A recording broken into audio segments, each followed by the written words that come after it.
This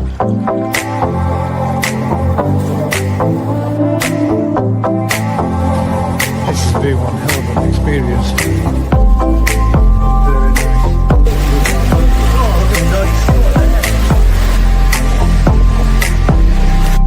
Have a look at that.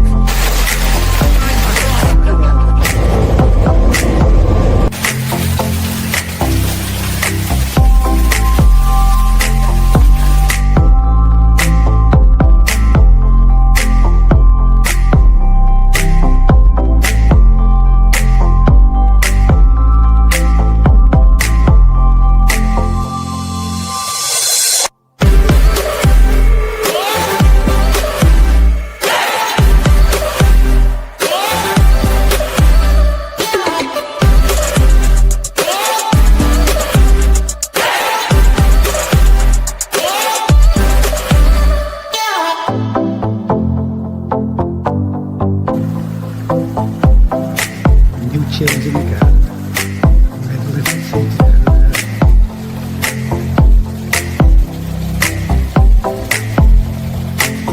Into the little bush. You can sit inside. Enjoy the fun.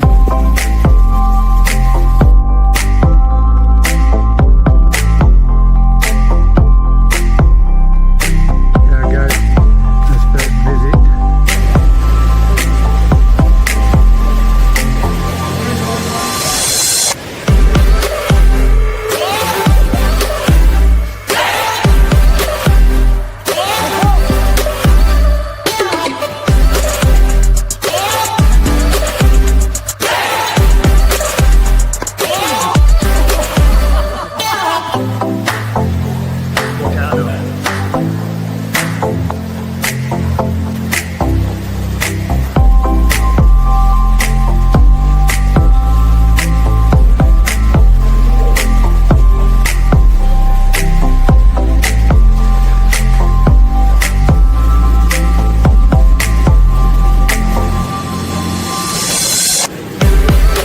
Picking up his tickets. Yeah, we're getting his ticket to go back to Tokyo for the night in the hotel. We'll be editing all this if possible. You do try turning the chins up. We do that last Monday. I'm with a cold sweat. Hot sweat, man. You said this were going home with you. 600 quid, wasn't it? Oh, how much? Hey, oh, did you hear that? No. He said 600. Robin, that was a first time thing. 20 seconds. Right, if I bid again, are you going to bid any more? He's got that stonker face on his balls. 10, 9, Well done.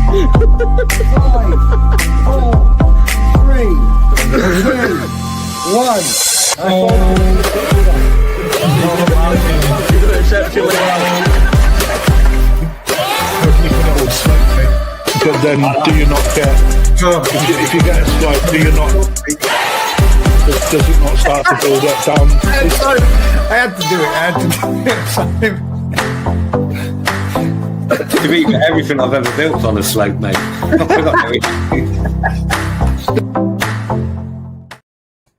He did manage it as well. Rick actually said he'll sneak in on that long 3-minute intro, and he did with a mat. Oh. Good evening, ladies and gents. Welcome to this week's excuse me, GKP Thursday Night Live. I hope everybody's well, other than myself, because I'm down with man flu and I can't get rid of this cough. It's driving me mad. Hope you guys have had a good week. How's it been up to press? Busiest week we've had in December ever, I think. Yeah, well, I seen thing that you posted the other day. There were boxes all up, and you're still sending shitloads out. So that's a bonus, mate, isn't it? Happy days. So you want? Yeah. We've done over 50 boxes this week. That's just mental for December.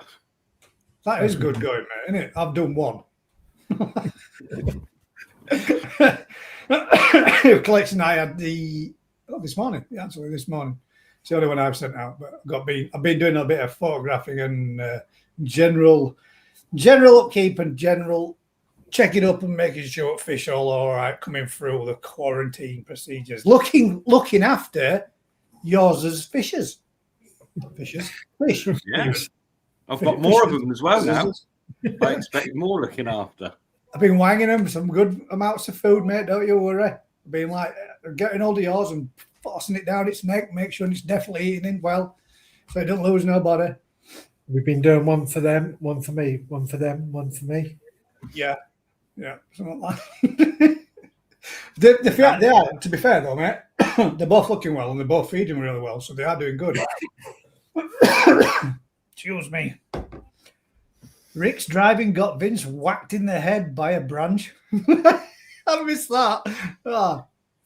Mate, Vince had a special week. I bet you have not heard the last of that, have you? I was trying to knock him off the truck for ages. I couldn't shift him. And then next thing I know, I'd hit a low branch. I didn't even see it. He was too busy on his phone, like filming like he does. And next thing, I've taken him out with the branch and his phone. It looks like Santa's already been round yours and emptied his sack, Matt. Sorry. Look behind you. There's got quite a lot of presents there, mate. Yeah, that type of. Pam's been burning the car. Yeah, definitely. It's one thing she loves is Christmas.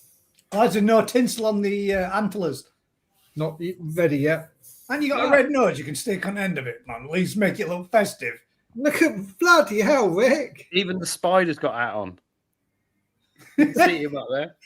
I can't make it bigger, can I? There you go. I'll show you ours if I can. I don't even know if I can turn it around. Hang about. One sec. I see it. Oh, look at that festiveness.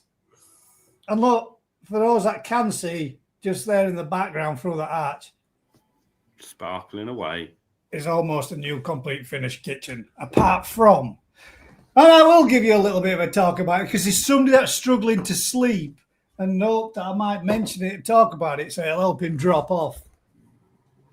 To you, sir. That's what I say. Man, what a fucking nightmare that has been. And I've still got a nightmare going on. LVT flooring done in herringbone is an absolute bastard. An absolute bastard to fit. I hate it. I never want to do it again. If my wife ever asks for herringbone flooring in any other room, I'm going to say no, politely. Our kitchen's done like it. You end up with so much waste. Yeah, exactly, mate. You've got to go one way, innit? And you end up with you start off with a little triangle bit, and then you get one board, two boards through, and then you trim it so it makes a triangle. That's your beginning piece. Then you add your pieces on all the way through to carry that through, and then you've got little bits that go all the way on the end. But because it's only a narrow flooring, I've got to cut that much off of every board, and the rest of it is just waste. I can't use it for anything else. It's just crap. So I'm going to throw 3/4 of a boxing bin at 170 odd quid a box for most of it not to be used, but it is what it is. It's got to get done. But yeah, man, goddamn, that's been hard work. You ever tried fitting a U-shaped worktop in a 2.4 meter by 2.4 meter room? Man, God, swear to God, man, it's been. Put it in, check it, measure it, check it, pick it up, put it back out, put it in the living room, cut it, adjust it, put it back up, pick it up, put it back in, then put the other piece in, right? Then that kitchen's been in and out of that kitchen more times than soft mate. But I've got to admit, I'm not a professional kitchen fitter, I'm not a professional bathroom or bathroom fitter either. But both the bathroom and the kitchen are going to look good when they're done. So I'm happy with it. The work looks neat, looks nice and tidy. But I took a whole week last week, but I struggled through every last bit of it. Every day. I've been dying with man flu. Friday night, got home from doing the shipment. Feel right as rain. Had a real good night. Enjoyed looking at all fish and everything. Shipment that came in. You get home, sat down, and I think, can't be a sore throat coming up. Got up in the morning, full-blown head cold. Thought, great. So, thought, might not be too bad. Didn't feel too bad on the Sunday morning. Come Monday morning, aches and pains started, and that was it. I thought, well, I've got to start ripping it out. I've got to get on with it. I've got to get it done because I've only got a week off of work to get it done. So got the bulk of it done. Just left. All that's left now is a little bit of flooring to finish. What's it called on the top? Not cornice. No, cornice is the bottom. Architrave. No, it goes around the top of your units. I've got it on one section. I've just got to do 6 pieces to fit on that, and then the tiles and the remaining quarter of the floor, and that's it. It's all finished. Rick's multitasking. He's on here and buying Ryan's. He's buying, isn't it? He actually is, yeah. So if all those that are watching are actually taking part in the exclusively toy auction that's going on right now, don't forget to join us on here when you're finished. Wrong way round. You got to do it on the WhatsApp. Tell them to be on here. Well, yeah, I mean, I could, but my phone's in there, so I should. Shall I do it for you? They might stop bidding on these fish, and I can get them. He is actually bidding on fish from work. I am bidding on. That's what you mean up to the box, didn't I? Yeah, you might as well. Might as well. What you been up to, Matt? Zakari ones. What disastrous thing has got? Come on, it's been a fortnight. Something bad's got to have gone wrong. No, everything's been working. No pumps. Well, funny today though.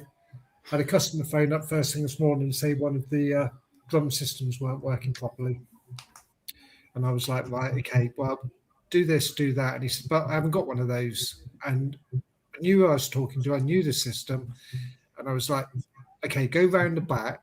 I can't go round the back. You know it's up against the wall. I said, no, it's not. And I was arguing the toss over the filter, everything. It was just like, mate, I know the filter, it physically can't possibly be doing that. No way can it. And he was like, well, it is. After 45 minutes of thinking I was talking to a guy called Phil in Portsmouth, it turned out I was talking to a guy called Graham in Bridport. Because it just come on. And you know what it's like? It's even like on here, you see people's names, but you haven't got a clue what they look like, or vice versa. You know what they look like, but you don't know their names. And he come on, he went, hello, mate. And I went, oh, hello, mate, how you doing? Thinking I knew who it was because I just recognised his voice, and it wasn't. It was a totally different guy. I said, right, let's just rewind the last 45 minutes and start all over. Did he manage to get his problem sorted out? Yeah, it's all sorted. That's it. Pelmet or cornice. Pelmet goes at the top, cornice is at the bottom, and then plinth along the bottom. Can't put my plinth on until such time as the flooring's finished.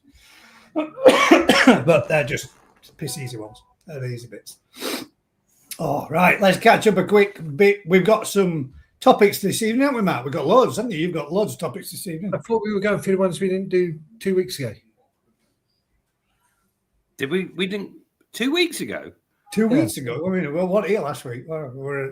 Yeah, and apologies, ladies and gents, for last week. The reason being was my son was coming up to do some electric work, so the only night he could do it was Thursday night. And obviously, with him doing it and not having to pay for it, it needed to be done and got done when it did. And with him disconnecting stuff and moving stuff around in the kitchen and chasing out new cables and new wires and put all that lot in, I didn't want to be doing any of that kind of work with any form of live connections or all that. Obviously, not a good idea. So that was the main reason why we cancelled last week, and me dying of man flu and a limited time to be able to get a kitchen fitted. I missed loads of people that have said good evening and evening, good evening, good evening, good evening. So I'm going to keep flicking them up. I think we got hi Rob there. We've got a good evening, Rick and Matt. Matt's on time. Evening all. Evening peeps. Dave Sky. Got some presents there, Matt. They're all just false ones. They're not real ones. There's no in any of them. They're just cardboard boxes that Matt cuts up from his koi shipping imports and stuff and puts them all in fancy boxes like that, just as decoration appearance. Rick's busy bidding. I hope you get it, mate. Quick, keep going. Keep going. Get bidding on it. I'm hoping other people win it. I try not to. Oh, that evening from the warm south of France. Evening, Bill. Warm south of France. Is it still? It's not actually that bad, is it? Really, it's 10 degrees. It's not that cold for this time of year. But good evening. Thanks for joining us, mate. Appreciate it. Alice says good evening to all. Rob Dizzer, Rick multitasking, he says. Yeah, we've had that one up. Pelmit, there we go. I was watching his auction too. Everybody's multitasking. Thanks very much, guys, for being both here and there. Supporting in both directions, really. So I can't really say nothing bad about it. We got an evening there from Stephen Southwell, T4C. Did I say that right? Ricky's bidding too. Rick, I'm bidding too. Sorry, Rick Bass says. Leo says it'll be all over the Azakara koi, but new van after blown engine. Is that what happened, mate? Did you blow an engine up on it? Yes, that's Lee Oliver is the guy that supplied us with a kitchen and bought lots of coins off of us from work. Surely a new van's electric. He's blown up his van. That's not good. You can do without that, mate, as being a mobile joiner. Pelmate is the underneath. Is it? Cornice to the top, Pelmate underneath. That's all. Whichever, whatever. Well, I'm done. Whichever it is, it needs to go on. Blame yourself on the floor, yeah.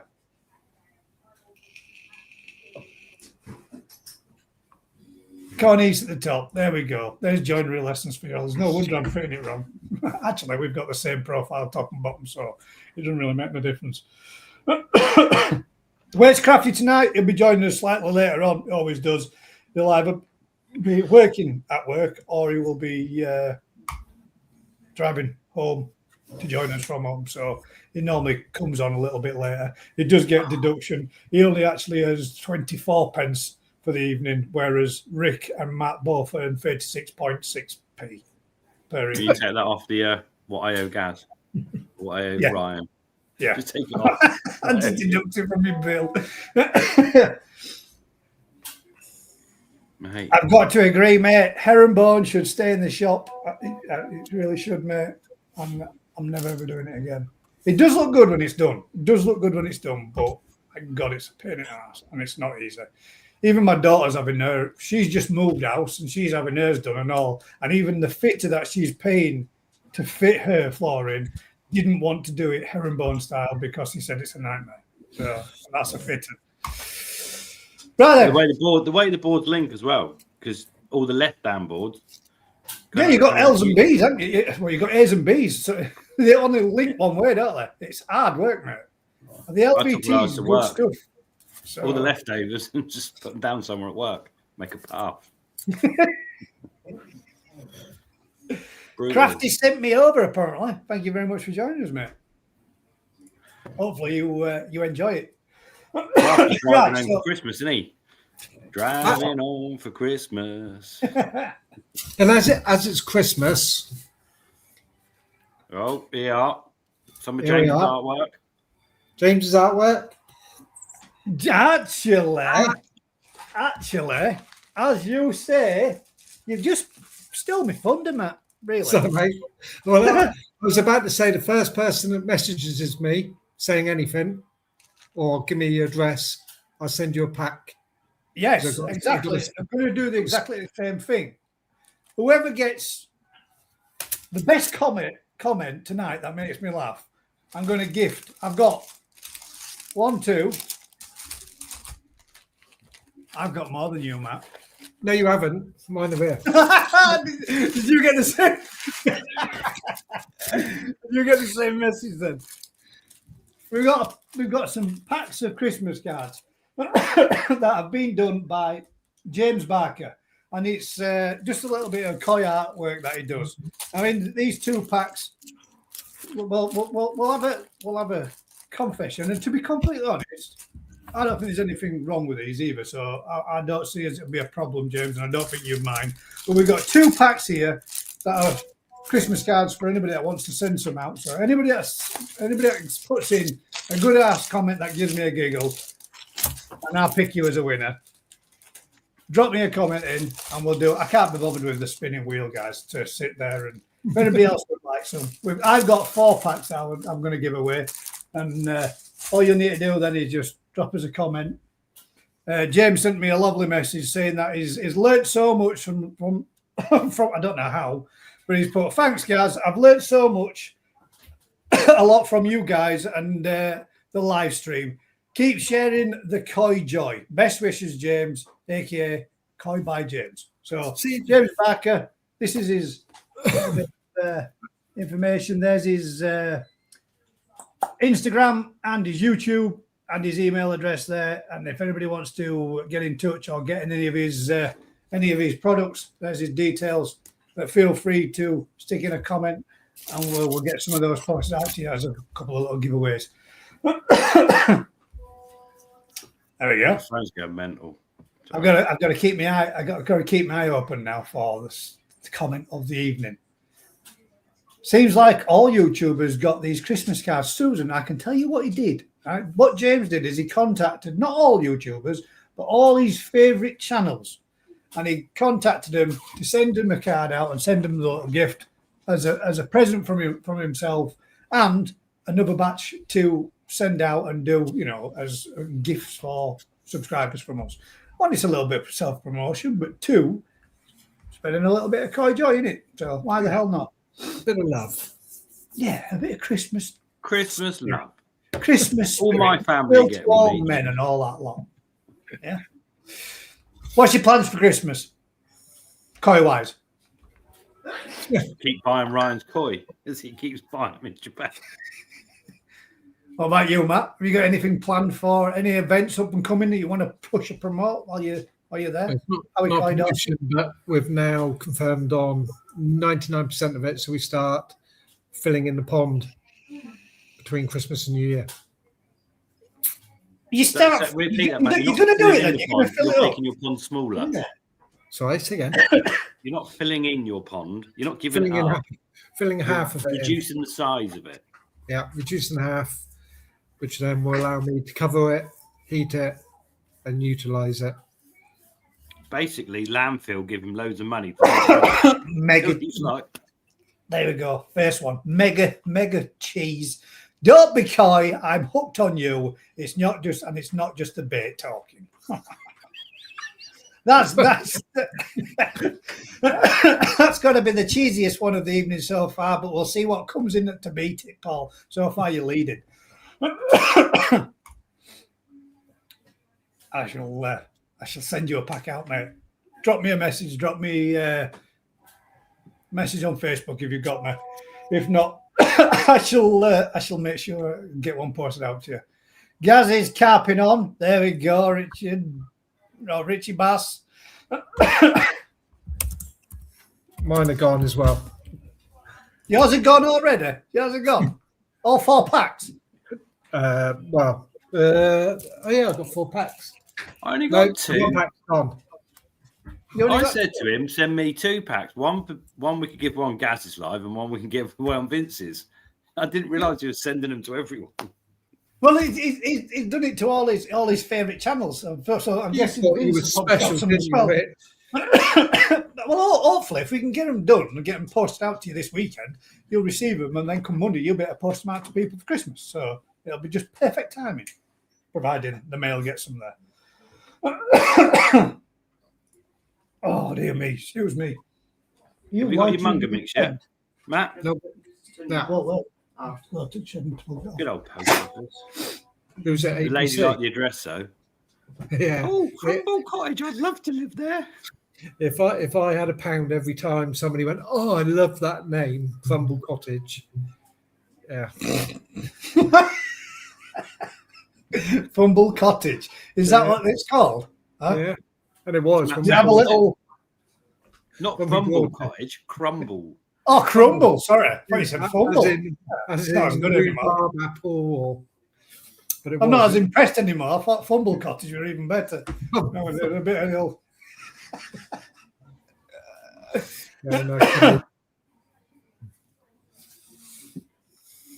Will I last the night, Gaz? I don't know, but we'll ask Gaz what he thinks. You don't know nothing about. It's surprised how many people put an S instead of Z. I don't know if I actually will, but I tell you what, I tell you what we'll do. We'll lubricate it a little bit, stop me coughing as much. That a bit of medicinal sherry. That's a bit of medicinal red wine. Oh, will it all fit in? Yes. So, Matt, have you got your dates booked for Japan yet? No. Oh, I'm just keeping my options open. Oh, you are thinking. Not coming. Come on. Have you not ironed this out yet between you? You're not got it sorted out. You're not got it nailed up. We're talking about the wee man here. Like last time, I think it was about a week before we were going that we got told. The wee man. All right, yeah. Oh, so it's, do you want me to drop him a message, Ryan? What the dates? Yeah, no. We got a feeling he did give us a rough date, but it wasn't like you need to fly out on the 6th or 7th. It was just, be the middle of February. Ooh, Valentine's Day again. Yeah, we'll be. Gotta love Valentine's Day. That'll go down really well, won't it? Yeah, send her a koi from Japan. Oh, I did it last year, didn't I? My birthday and Valentine's Day spent with Rick. Not the first time we've been away on Valentine's Day. Hopefully it won't be the last. Oh, look at that.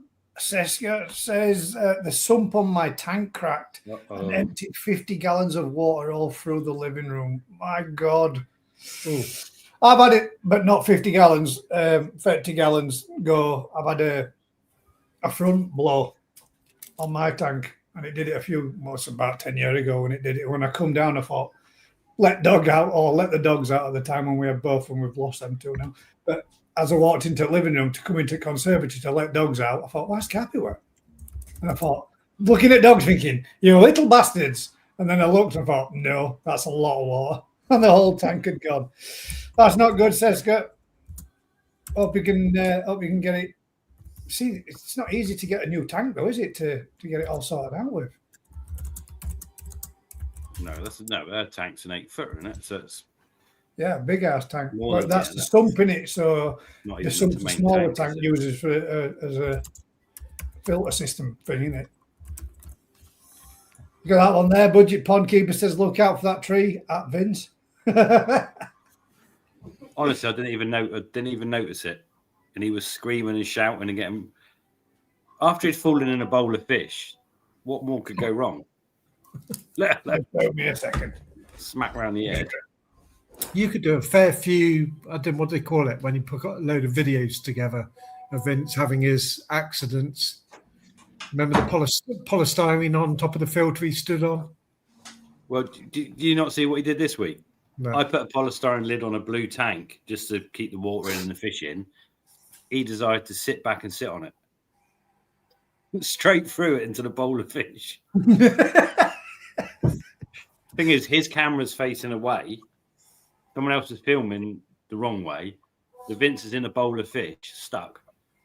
And no one's got it on camera. You miss all the good ones, Vince, man. You should have. You need a secondary camera set up so that the bloopers by Twisted, 100%. You've been framed. That would have been good for having a giggle at. The important thing was the fish, all right. Traumatized, but all right. His lighter got wet. Like, yeah. Glasses.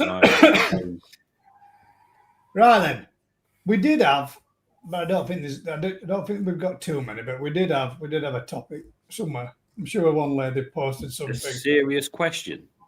Yes, I got one that you can. I say, well, you're trying to find something, Gaz. Go on then. And then we get everybody to write in or type in their answers when they would do it.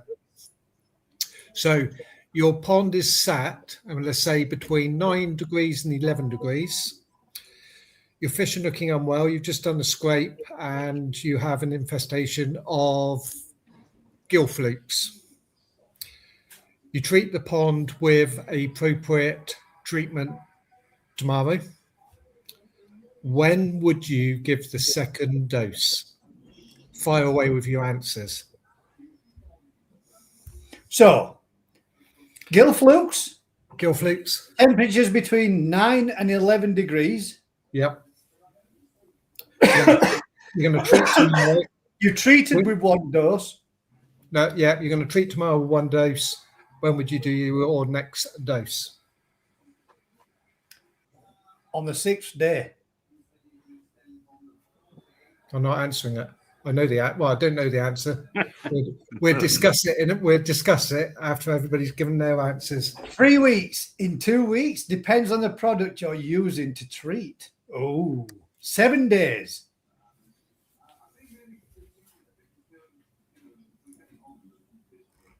Are we gill flukes 7 days, being 2 live weeks. bearers or egg layers? Egg layers. I'd say probably nearer 14 days. Gill flukes don't live bear, do this normal flukes are live bear, is it? Yeah. And Yeah, gill but flukes are egg layers. I thought it says 7 days. Yeah, but it drops the temperature. If you've got a low temperature like that, your treatment's going to take 2 weeks to even go through cycle. And most of them say that they don't work under 10 degrees anyway, don't they? So we've got to be using a treatment that does work under 10 degrees, like Fluke. Fluke X. Yeah, Fluke X claim they do. Whatever it states. You've got to have your shower switched off for how long? 3 months. It's a brick. Check again. Winter, a lot of showers are turned off. So, do you know what I'd do? Can I be honest? I'd say I'd scrape. You found the flukes. You treat. If the flukes are gone, then you're in that situation. You treat again. If they're egg layers, because that's when you'll be killing the juveniles before you see them. boom. Exactly. So I had this But debate. what happens if it drops to 9 degrees and the eggs don't hatch until 14 days later? That's a point. So they reckon that a gill fluke won't hatch, or the eggs won't hatch under 10 degrees. Below 10. Below 10. And if it is, or they could actually hatch below 10, but they're a lot slower. And they've had examples of them hatching at that temperature 6 months time. Shit, man. If your pond's still 10 degrees 6 months later, you've got to be living in the arse end of cold. Yeah. But Huddersfield. the point is, if those eggs are going to hatch for 6 months, but if it's 2 months down the line and you've still got eggs in there, you're going to be treating again. That's why you get recurring problems with certain stuff, though, isn't it? Yeah, that's why they do reoccur as much as what they do, isn't it? It's why when you think you've got, you come into spring and you start seeing fish coming out from winter into spring, and you start seeing them flicking and flashing a little bit, and you think, right, well, let's get a couple of scrapes done. You identify you've got flukes. Next thing you know, it still drops off a little bit, doesn't it? And you get those temperatures that swinging up and down all the time. And that's why when you think you've got on top of them, you aren't, have you? And then when it does warm up, they come back with a vengeance. And the hatchlings, as they are, they can actually relay their eggs 7 days' time. What? So they can hatch out and in 7 days sexually mature to actually continue the cycle again at 7 days old? Yeah. Probably not at that temperature. That's the thing, though, isn't it? Yeah, but you can need see a raise of temperature, but you get that cycle. You can see why there's no water that can spread. So I didn't know that. I didn't realize it was that fast. I didn't know it was such a quick cycle for them to be reproducing again. That's mad. It's quick, isn't it? Yeah, it is quick. You can see where if you sat back and said, and this is where my head was spinning away with it last night, if you said, right, we're not going to treat for 3 weeks to give those eggs the opportunity to hatch because our temperatures are low, you sit there for 3 weeks, but a week after you've done your first treatment, some of the eggs hatch. They are mature enough to lay eggs all over again. So you've crossed over the 2 cycles. Yeah, but that's not at that temperature you haven't. Why? Good evening. They won't mature quick enough at that temperature. Everything's going slower. So they'll be hatching slower, maturing slower, laying eggs slower. Yeah, it's temperature dependent too for flukes. Oh, I was going to say something. Parasites. My brain fried. Some aren't though, are they? He's treating, got excited. Some of them can still reproduce at temperatures minus 30. Which one's that? Costia, is it? Costia. Minus 30? Yeah, I'm sure they can. Yeah.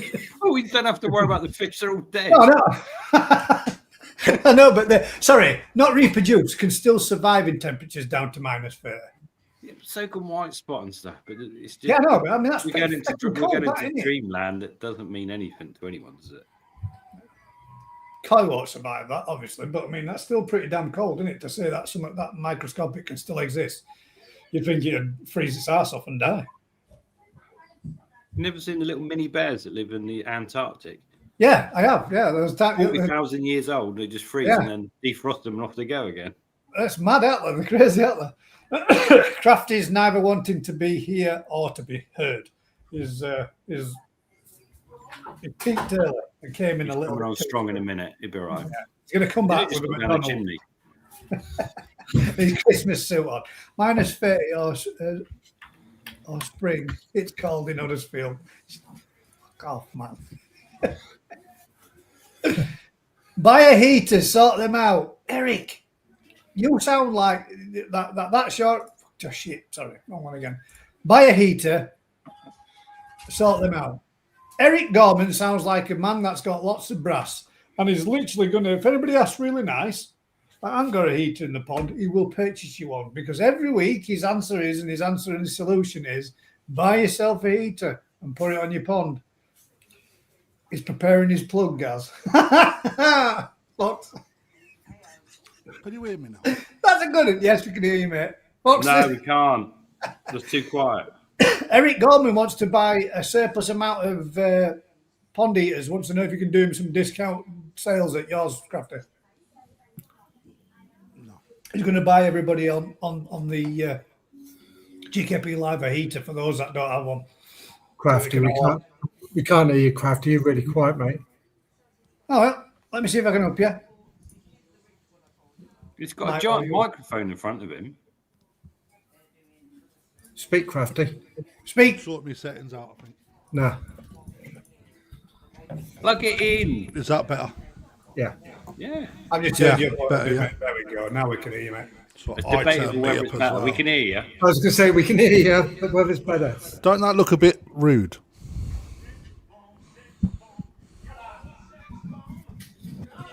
You like a weird, like fairy helmet. TV. I just said you never wanted to be seen or wanted to be heard, but Rob said you was preparing your plug. I've sent a plug in already. There we go. Have you? I bet you haven't, haven't you? He has too. Look Can to hear you. an echo. I'll put it in the comments. Saki Akari competition running out tonight. There's loads of tickets available. There we go. Ladies and gents, get yourself over that. And you've got to remember, I also contribute to this show as well, audience. Yeah. It's just for all of us. Is that a Did steering that get wheel? rid of the echo? Yes. Sweet. Let me know if it did. There is a bad echo, Gaz. A bad one. I haven't got you. You're not echoing my end. Oh, you're too loud now. That was Fucking hell. I nearly best my eardrums. There we go. Try that. Go again. Testing, testing. 1, 2, 1, 2. Give 1, it- 2. 1, 2. There we go. That's better. Perfect. Just don't get any closer to the mic. Uh-huh. So have you decided, mate, are you doing those Kirins as your grown show? I put echo cancellation on him. I switched his off. Yeah. Did you see the live I done? I had to The watch it Kirins. after because I was busy. They're nice, I aren't did they? see it. Yeah. I like them. Yeah. They're different, aren't they? They are different, Hard to mate. get hold of. So, They're nice fish, though. You got to admit there's some. That's right. Hang about, Eric. If you're still there, that's one, isn't it? yeah, that's Eric's one's one of the best in the country, I think, that I've seen. So Everybody's wondering what that koi is. I don't know. I'm actually circling it with my mouse, like you can see it. But if you look there on the little profile picture there of Eric Gorman's, that is a kidding. I think that's the right way of pronouncing it. Kirin. I know the beer's nice. Right, anyway, sorry, I was looking for a question, wasn't I? And the question is, Barbara Hurley asked, can you please explain, this is sensible, gentlemen, and we'll go around the board, the difference between metallic and gin rin? Thanks.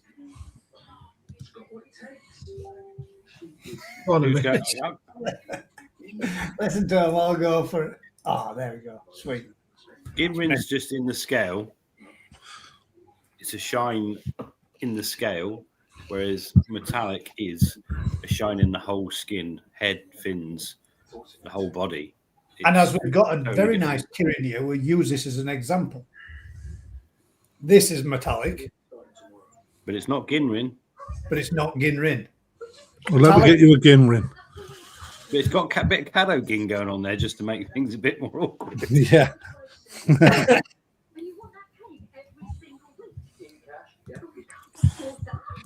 That's nice, that mate. That's not how, mate. That was just an example I pulled up to show people development. Beautiful. That looks like a Kajaku that's been grown in the dark. Just been out there. I like them, but Kiki Jaku. Is it same thing? As Kiki Jaku. Yeah, very, very similar. What's the difference? Name. There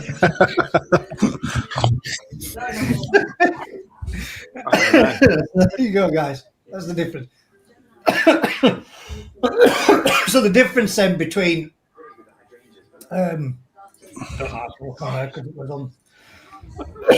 is gin rin and metallic.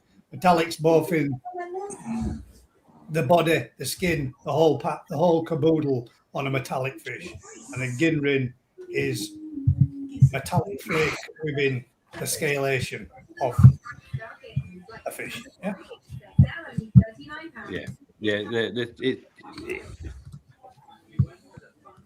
It's incredibly different when you see them, isn't it?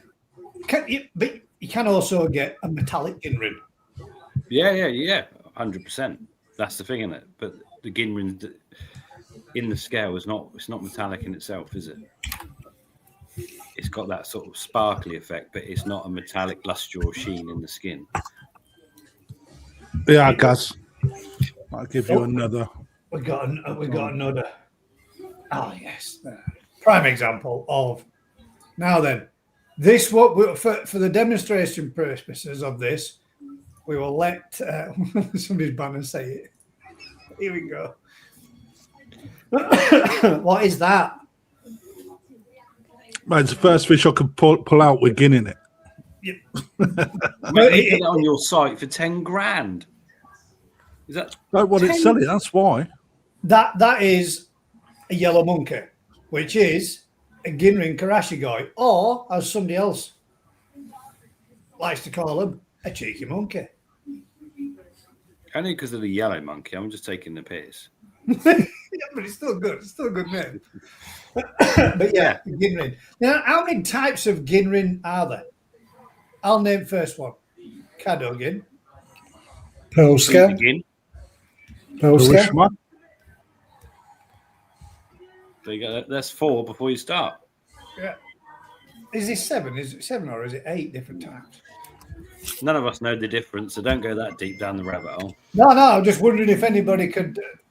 A Caddo gin's the one that literally goes around sort of like the outer edge of the scale in it, like a lipping all the way around it. Yeah.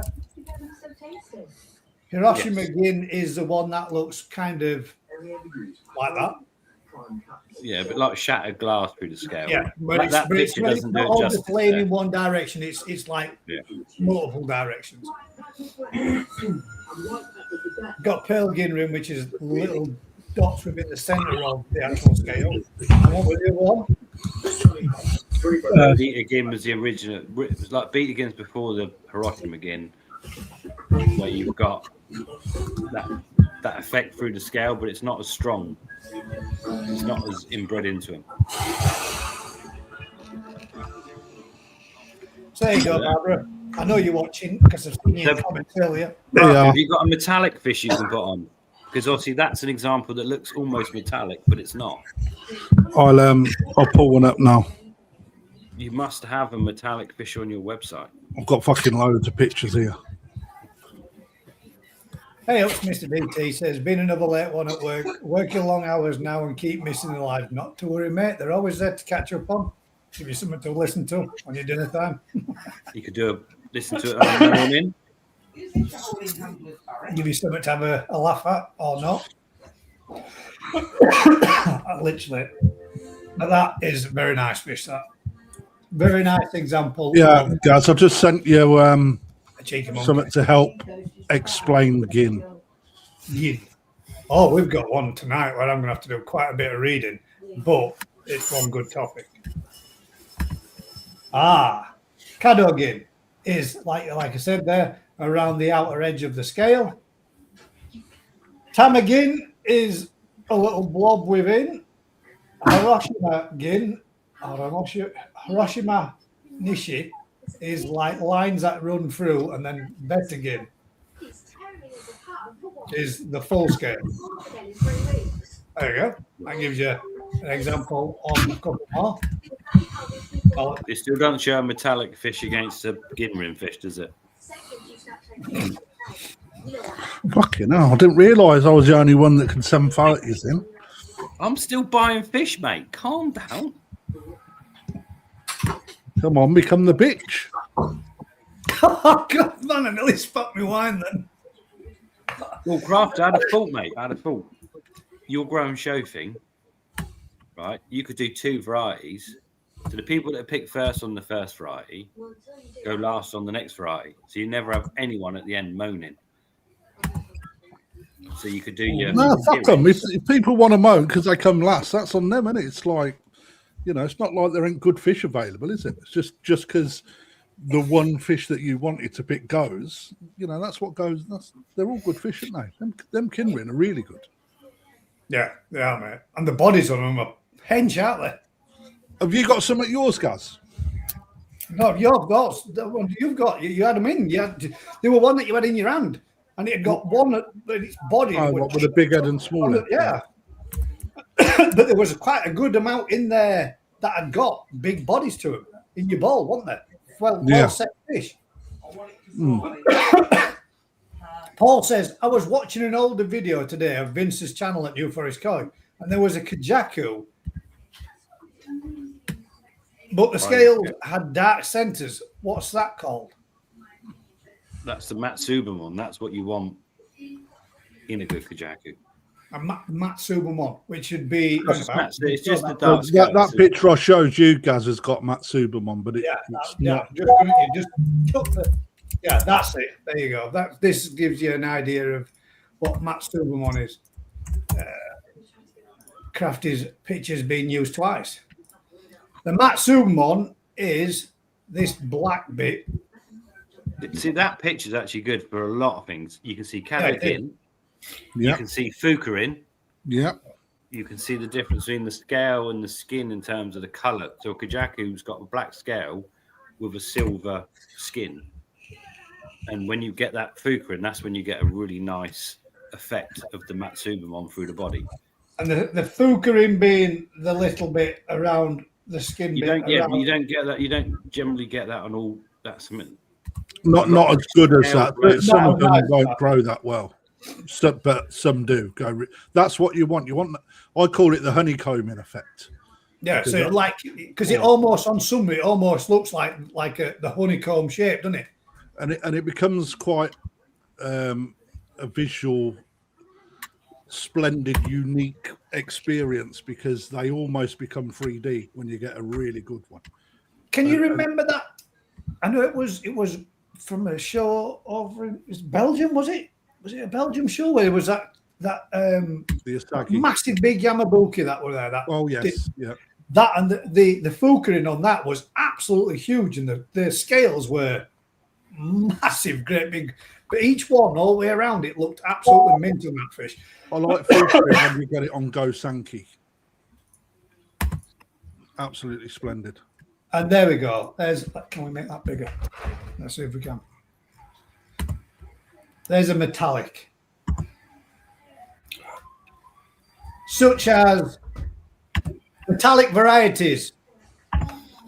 With that one being a Beni Kikikuru, lemon arawake. Go on, man. I was going to say about the Kajaki just a minute ago, what Paul was saying. When he referred to a Benny Ginga. Oh, well, that's what made me think, because Benny Ginga's got that black, not center, but it's a black edge of every scale, isn't it? Yeah, but Benny Ginga's a dark fish, and it's got black nostrils, black in the head, black in the fins. Yeah, it's a black base fish, isn't it? That's how you tell black in the fin. So whereas a Kajaki is a light fish with black scales, a Benny Ginga's a dark fish.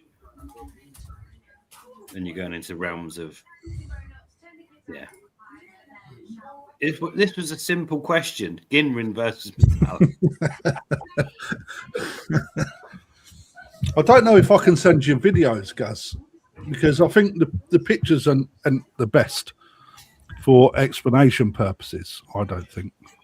I think they're probably too much.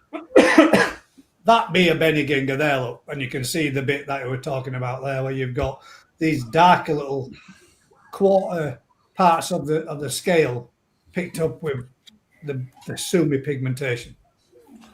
Have a look at the fins, though, Gaz, as well. The fins are the big giveaway. Yeah.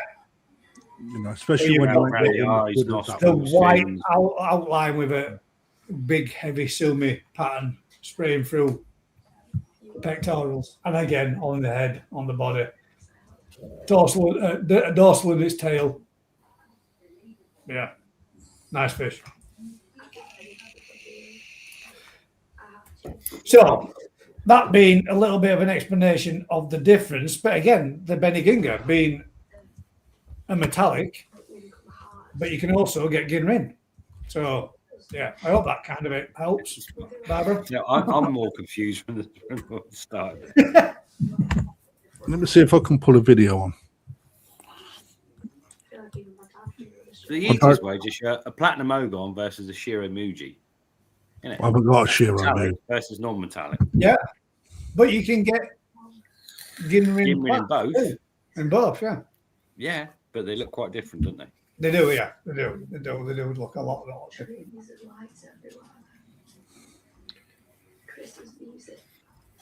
So that was the end of the topics, guys. That's what we had to talk about this evening. All right, done. Good night then. That's the only one that was sent in, actually. But I sent one in. Shut up. You did send one in. You sent in quite an intense one. Oh, shit. Oh, yeah. Oh, there we go.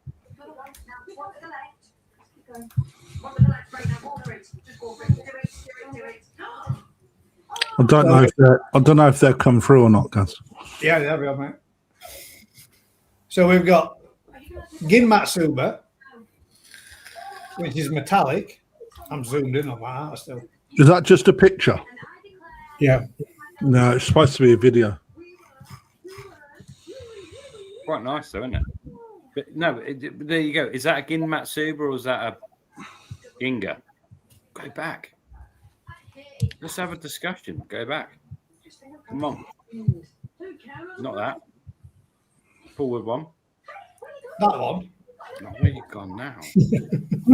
I went up to I just searched in Benny Ginga. Back one more. That one is that a Ginga? Gin Matsuba, to me, that's a Ginga. Oh yeah, because its pectorals would probably be pure white if it was a Gin Matsuba, wouldn't it? Mm. So a Ginga being a white version without the Benny. It's a metallic Matsuba Kawabaki. Is it? Yeah. The Ginga's a Matsukawa back from a Matsukawa Baki line, is it? I don't know. It looks like it to me. I don't know. Well, the Benny Ginger is the Ginger crossed with a Kahaku, isn't it? What makes the Benny Ginger. Like a Kamonryu or Benny Kamonryu. Or a Benny Kikiryu. Is that what it is? I don't know. And what now? That's a black base. Surely that is not a Gin Matsuba, is it? No. No, it's Ginger. It's the Ginger, isn't it? They also, Gingers and Benny Gingers also have what are called as a light phase and a dark phase. And they'll change throughout the seasons. Sometimes they might not always do it, but they sometimes go darker. A lot more sumi comes through on them, and then they go lighter again. Yeah, like a Kamonryu or a Matsukawabaki. Yeah, exactly. Yeah, so maybe they are. Maybe you're right, Rick. They are. They are. Right. So then there we go. A ball of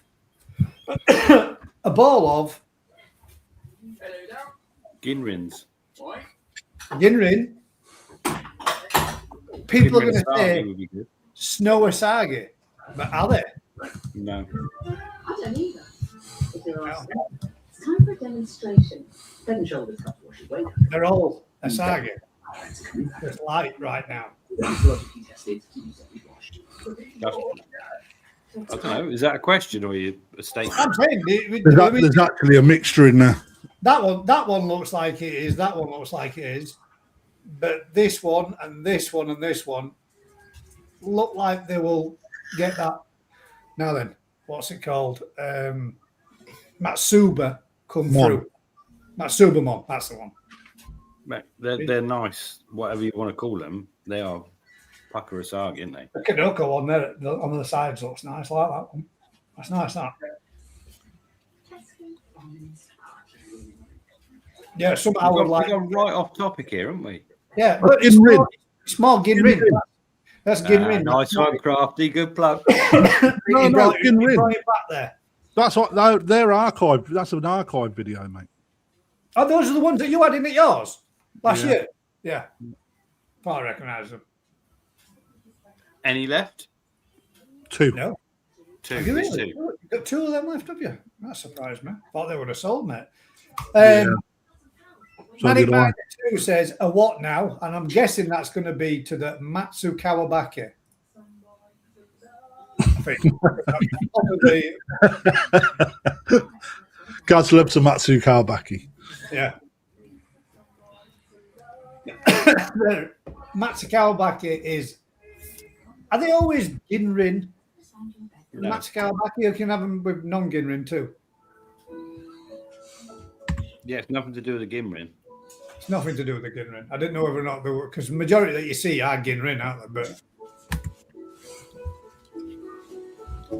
I did used to have one. So anyway, so we've answered that absolute pure and simple. Ginrin versus metallic. We ain't got a clue. We ain't got a clue. Yeah, there's so many different variants and variations that they could be anything from one to the other. I think you explained it anyway, Rick, didn't you? So metallic fleck in the scale for Ginrin, and the metallic is a lustrous to the skin. The sheen of the body and the head and the fins. Like a silky soap. For Susan, we're going to put the scaled version of a Kumonryu. So then it's a Wagoi. A Wagoi Kamonryu is a Matsukawabaki. I like that. What are they called, Gaz? Which one? What? What's Susan put on there? What's it called? The scaled version of a Kumonryu. Kumonryu. I call them Come On Ryu. Lots of people pronounce that one weird, but I don't know. No, I'm not saying mine's right. I'm being a bit. Kumonryu is the right way of saying it either. I'm not 100% sure if it is. Come On Ryu. I need to. That's Lee talking that, isn't it? Oh, now Matt sent us. Oh shit, wrong one. Matt sent us one too, which is. So, I was referring to what Paul was saying. Yeah. What was Paul saying? he was saying about About the black. Vince's videos again, and he's seen. They're good, aren't they? They are good, mate, aren't they? Yeah. Red's nice. Yeah, it is. But you can see the metallic Well, luster actually- in there, can't you? Okay, look at the fins as well. They're not black that you see in a. Like you do in a Finger. Benny Dinger. Sorry, still got that up there on screen over your face, mate. Two very nice examples there, mate. With dark. Look at that, We like- just call them the darker type of Kajaku. There's a lot of people refer to him as a red Kajaku. Uh, I think you started that off, Rick. I with don't think your, I started I that. don't think. No, mate. I've had some. red. I've had some gentlemen in the shop. They are very particular on their Kajaku, and it's got to be a dark red Kajaku. Got to The be. thing is, you can get dark red Kajaku, but yeah, they're a pain in the bum, aren't they? But yeah, they're Getting nice. hold of them is, yeah. They're very nice, though, aren't they? Two nice examples there, Matt. I like that Very one. nice metallic Have you got luster. them for sale, Matt? I they- think both of them. So I got two people coming at the weekend. Ah, they're both sold. They're both sold. There's a shape. I like that one I like the body of the left one, They're good, Matt, aren't they? but I like that Great. little quirky pattern on the head where it almost looks like just a crack through the belly. Where from? I think it was me a tour. No, they're from Hosakai. No, up on the hill in. That's from that young lad. They're from that young lad, aren't they? I reckon they're from Hosakai. I reckon they're Hosakai. Up on the hill, the weird shaped fish house. Yeah, Looking now. Really, it's got to be, man. I've the one with the tiny little thin concrete walkways between everything. Yeah, between every pond that's set down Yeah. the right hand side. Yeah, Yeah, where he's got that full walkway and his filter system to right. Yeah, you like that. It's You got easy. poles on them little planks. that's Is the that one. where He's the young lad that trained with. It's dad. With me, yeah, he did. He come over for a few years. Didn't he wait for a bigger farm at one point and go train up with him? Yeah, they all do, they guys, don't they? I don't know, mate. Most of them do. But yeah, I like them, Matt. They're lovely. Anyway, they're good fish, aren't they? They're good They're fish. definitely Hosakai, Matt. Yeah, Hosakai. Very nice. Yeah, Right. Yeah, Hosakai. Let's go with the. Hang on. Done some bangers this year as well, didn't he? Big colour.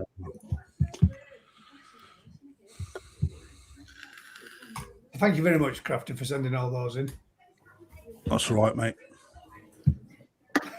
So, how much are your grown show ones, Craft, anyway? And how are we doing this? The winners know, of mate. last year's event get a free entry. You've got a bag of sake on its way to you for winning the last growing show.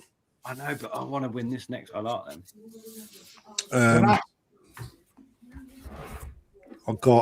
I don't know, mate. I've got to find out. I'll put them on heat with sake growth and colour. So they're going to be a fucking good size because they're a good size now, majority of them. Some of them are a bit smaller, but I'm hoping they'll get a good size come the time. So it'll be mid-April time. So I reckon it's probably going to be about 150 to 200 quid a fish, I think.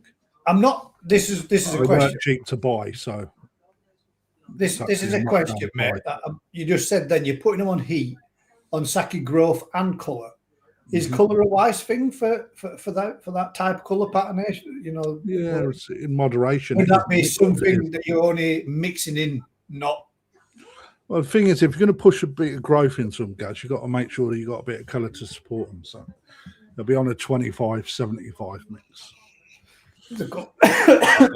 100% colour, mate. Just You bang them 100%. Well, what would it do? What would it do to the yellow if you did? make it better. Well, it's Definitely right. enhance it. They're getting no sunlight, are they? So stack Just it up. that was curiosity. I was just wondering what difference that would make to that type of fish, and whether or not that would be something that you could, like, on what's it called? Sorry, I've forgotten. Eric's. Would that make a fish of that size still more vibrant as well. Bring it up, that luster to it, and bring that colour up more.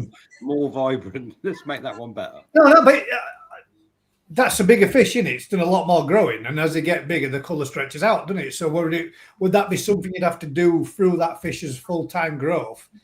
And how would that affect the serology of the white of it as well? If the food's right, time will tell.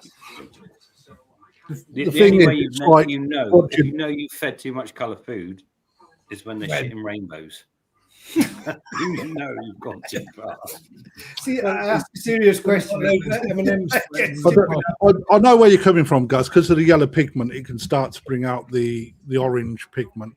Well, that's what. That's not what I was saying. That's what I was asked. That's what I was wondering. Yeah, I know that's what you were sort of getting at. Because you may see it, you may not. I'll just monitor it as we go. And you know, if I think that it's doing it a disjustice, it'll come off. But I can't imagine it will, mate. To be perfectly honest, it would just, you know, because I've seen, looking at them, what I saw of them, the vibrant white art, the serology is good on them, and they're a nice yellow, a nice rich colour to them already. I was just wondering if that would enhance it even more so, or whether or not it might affect the serology of the white to the background too. No, I don't think so. I don't think we got anything to worry about. To be fair, it's back off and it fades away again anyway, doesn't it? Yeah, so just in metallic fish like that, I don't think it'd have any effect. What you could feed them pure colour, it'd have no effect. The sun makes brighter as well. There you go. Sun is very bright, Eric. Don't want to stare at it; it makes your eyes water. I wasn't saying yours was washed out, Eric, in any way, shape, or form, mate. I was just wondering how it would enhance such a fish as yours if it didn't or wouldn't. But I've never used much of it. I don't know how much of a difference it actually makes. I know a lot of people use it for preparation for shows and stuff like that. It's just I've seen it used on Go Sankey, and I've seen the difference it makes on that. And it makes a hell of a difference. I just wondered if that would bring that vibrance of yellow into orange rather than, you know, that's what, like you're saying there. That's what I was curious about. Anyway, right then, topics. We've got a topic. Or two. It's got quite a lengthy topic that Rick sent me in today. It means I have to sit here and do quite a lot of reading, but it's something I know Rick's quite passionate about. Yeah, he likes. Oh, let's not do it then. You know what it is? Do you know what it is? No, but it's got to be food, probably. No. Well, yeah, that's food. Right? He's very passionate about his food. I'll start the reading of it now because there's quite a bit of it to read out. But Rick's obviously going to come back and he knows what the song is because he sent it anyway. How should we age koi? With a question. Are ectothermic, meaning their body temperatures matches their surrounding water, thus causing the metabolic rate to be varied depending on the specific water temperatures. In simple terms, thanks very much, Rick, because that was a mouthful and a half. In simple terms, a koi kept in northern England in an unheated pond has an ambient water temperature over full 12 months of 10 degrees C. 365 days times 10 degrees C equals 3,650 degree days old after 12 months. A koi kept in Malaysia for the same period of time with average water temperature of 30 degrees C for 365 days times 30 degrees equals 10,950 degree days old after 12 months. Koi becomes sexually mature, adults after around 9 to 11,000 degree days. So a pond in England, it would take 3 to 4 years for this, whereas a pond in Malaysia would only take 1 year. This would mean a 1-year-old koi in Malaysia should be 40 centimeters plus, whereas a 1-year-old koi in a pond in England would be 12 cm. Same age or not? Question. The difference is we need to know how a koi has been raised. The degree days is by far the best method in giving a true age of a koi. The degree days give us a true gauge of whether a koi is a jumbo, big, average, small for its age. So what are you suggesting then, Rich? That we put on our websites when we're selling fish? It's a Nisai, Kumonru, the breeder, and it's had 2,600 degree days. I ain't suggesting nothing. I don't know what you're talking about. I knew we'd do that. What I'm suggesting is you could put a date of birth on a fish and say it's 24 centimeters, and it's been grown. What? It's just. I'm not suggesting. It's an honesty thing, isn't it? It was born in 2024. It's had a summer and a pond, a winter and whatever. It's done. It's this big. This is the right sort of size for it, isn't it? Whatever. I've still seen Tosai being sold that were born in 2024 at 18 centimeters. Sold a Tosai now, which is nearer Sansai than they are Tosai. People get confused. What age are these fish, Tosai? Oh, and calling them jumbo. Well, no. Well, I haven't seen that website, but you know, it's if you know when a fish was born and how it's been raised, you know how big it should be within realms. And if that same fish, let's put in, Momotaro is now doing his knee size, 75 centimeter from his new bloodline. Those same fish are being sold at 18 centimeters somewhere else. They ain't the same fish, are they? They ain't grow. It's just. If you're going to sell something, just be honest about it, innit? It was born then. It's been grown then. It could grow to this size. It could grow that up. That's not one. If you carry on reading, come on, Gaz. You kind of I'll let you. Yeah, given its type and the environment it's been raised in, by using this method, we can create guidelines, stroke targets for koi's growth, stroke development at a specific degree days through its life. Using terms like Tosai and Nisai cause so much confusion and room for manipulation to suit the dealers stroke sellers. A simple date of hatch stroke birth, an average temperature of the koi's being raised in gives the crystal clear information for the buyer. On a different angle, young koi are happier, healthier, and develop better when raised at higher water temperatures for the first 18 to 20 months of their lives. How can we achieve that in the UK without costing a fortune? That goes into another category. Well, it's a completely all I'm getting at is, at the end of the day, if you're jumbo stuff, people think jumbo stuff's amazing, which it is, but it's not for most people. But in reality, if you think you're buying a Tosai that's a year-old fish or less than a year-old fish at 15, 20 centimeters, but it turns out that fish is actually not. It's a whole year older than that, and it's not been grown, and it's never going to make what you want it to make. Then it is what it is, isn't it? All I know is the warmer the lead, the bigger the chap, and the colder the butter mushroom. But it's the age, yeah, that's what get the. So if you go back to, it's not going to change, though, Rick, ever. As much as we push this, all right, I understand where you're coming from. Totally, I see it as well. You just got to be honest and transparent, and you know, as a Japanese dealer, all right, you go with what they sell them to you as. So they'll be Tosai until the next season. You don't know the date of birth that they're born or spawned in. They don't tell you. You know, so you buy as Tosai, you bring them in as Tosai. Next season they become Nisai, and so on. All right, unless you get something that is certificated. A real certificate, not a blank one that is completed, where it actually tells you the date of the spawn or the date that it was born. You know, it's like someone in your case where you've got full control from, you know, spawning through hatching through development into your toe. You've got a better, out of everyone, you will have a better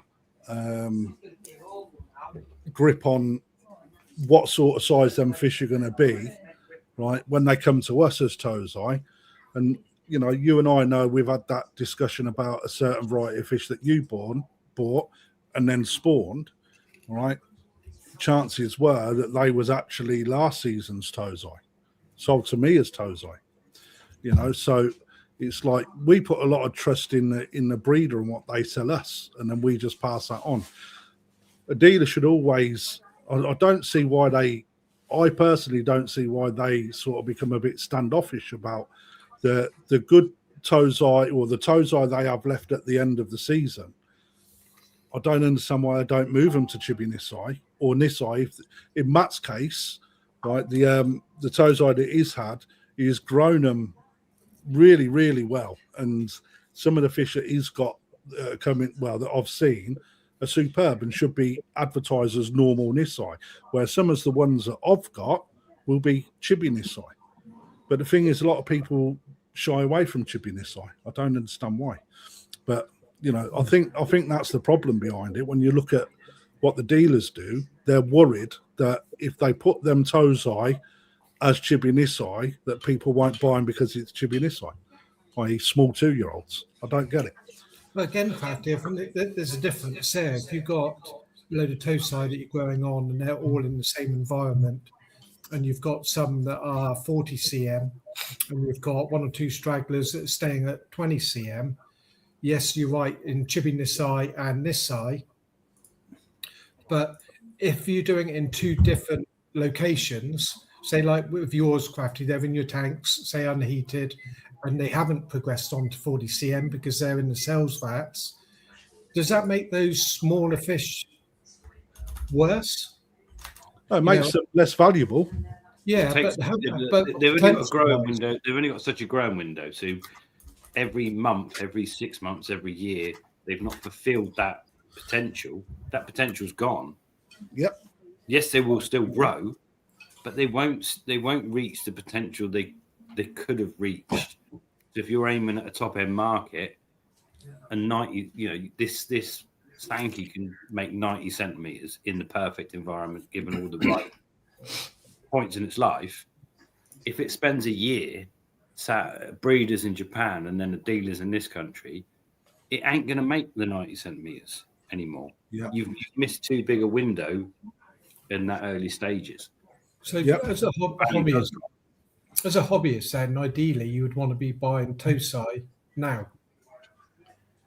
No, you want to be buying the fish at the peak of wherever they are. That's the thing, and that's where you pay a premium. If you're buying Tozai now, you're going to handpick the best the breeder's got now. You're paying Nisai prices, and if you're buying a Nisai early doors, you'd be paying Sansa because but then if you buy the Tozai that come in the spring, you've missed 6 months of growing window that you could potentially have them on heat. No, because a lot of the breeders will still have their better fish. They will still be being grown, aren't they? They're still they're all at 25 degrees out in Japan. They're still being fed, so they're still growing from all the way through the winter.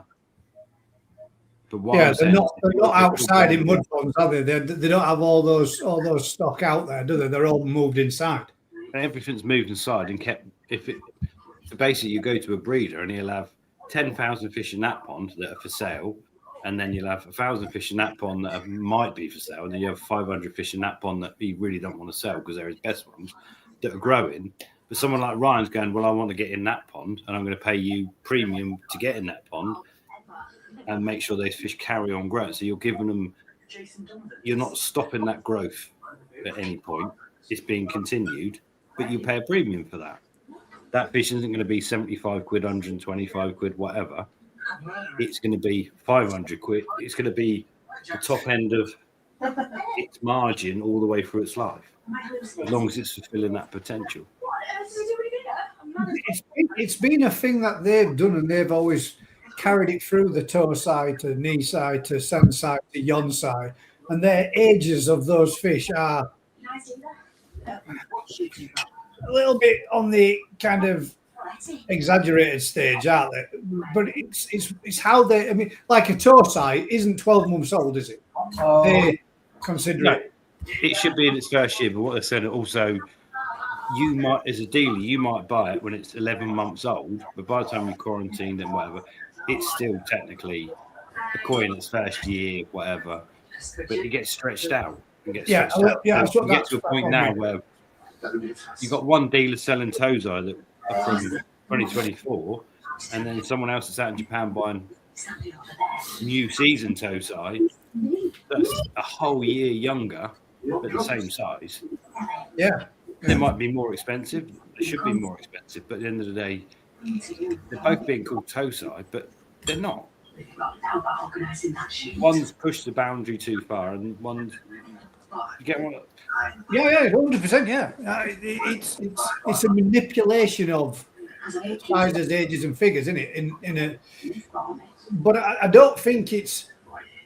I don't really think it's there, and it's done with malice behind it, and trying to con everybody out of getting something. I think it's just because they fall within that category, and class them more as Tozai because they're still smaller, as well as when you've got stuff like that. Like Colin said there, nobody knows what they are buying. It's all on trust on the dealer, and the dealer is all on trust on the breeder, and the breeder is all about doing the best for the coin. They're all. I don't think it solves the solution to turn around and say get a certificate, because a certificate can be whatever they choose to put on it, regardless. Well, no, but for higher end fish, yeah, I think a certificate's great. I think you should have certificates if you're that interested. If you wanted a batch of you're worried about 100 Tozai, Tozai Kahaku, you can't get a cert for every individual one of those fish. They don't warrant it, do they? No, that's the whole point. It's only the top end fish that want it. The fish that are the breed is given the space to be that much bigger, to make it that much better, from the best parents that's worth that much more. I get that, and that's where a certificate should be, not a whole bunch of fish that are coming in at 12 centimeters. That it's nonsense. What percentage of certificates in the UK do you reckon are manufactured or created by the breeder?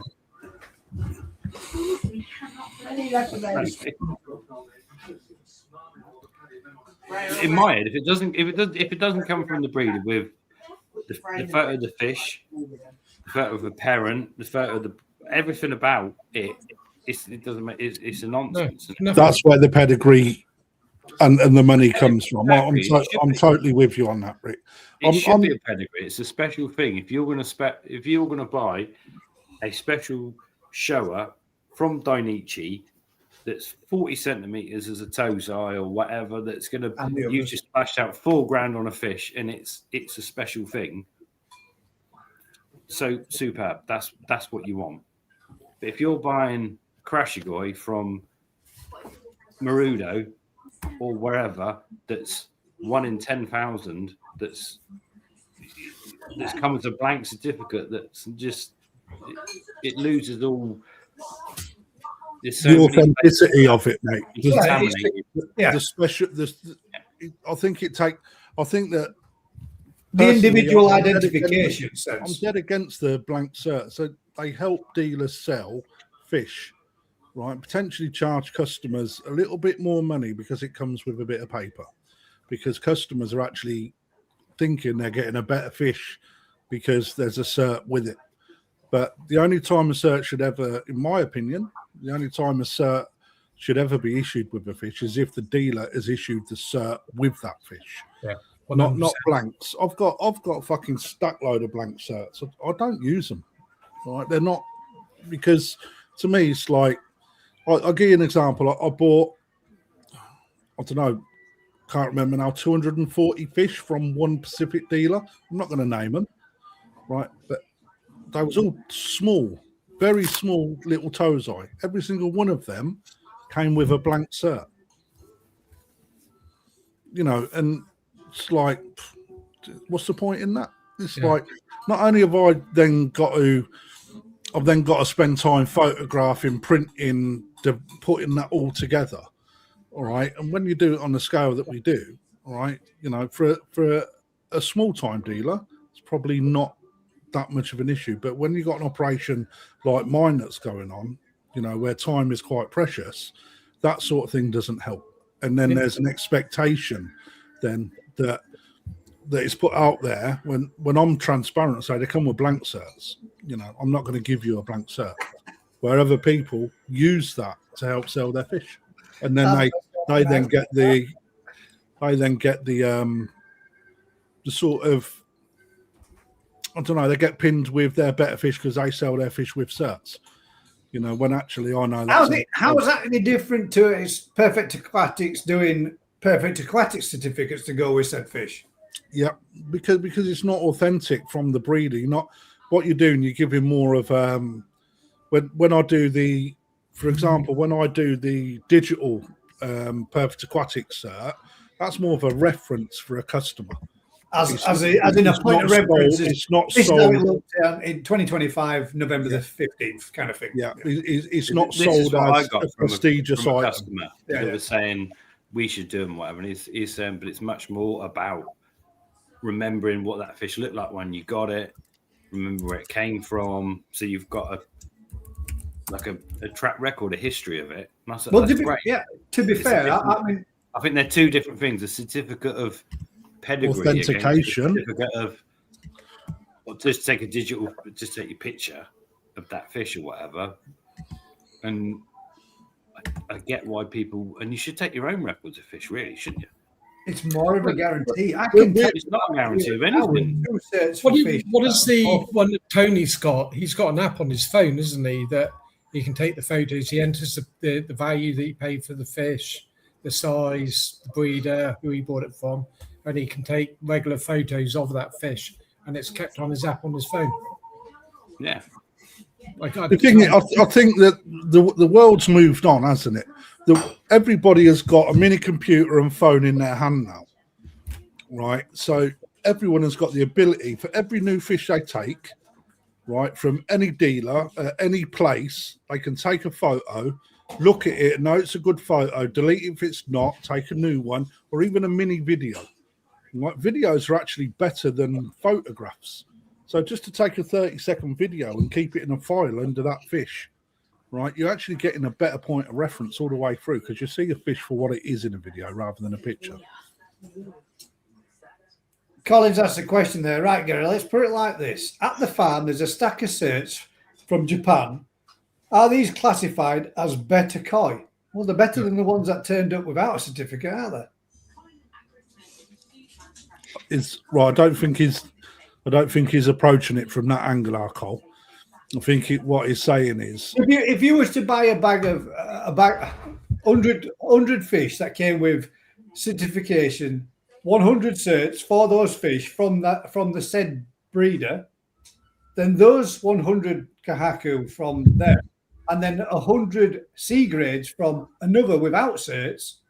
Yeah, surely to God, the ones with the 100 certs from the breeder are a better quality fish.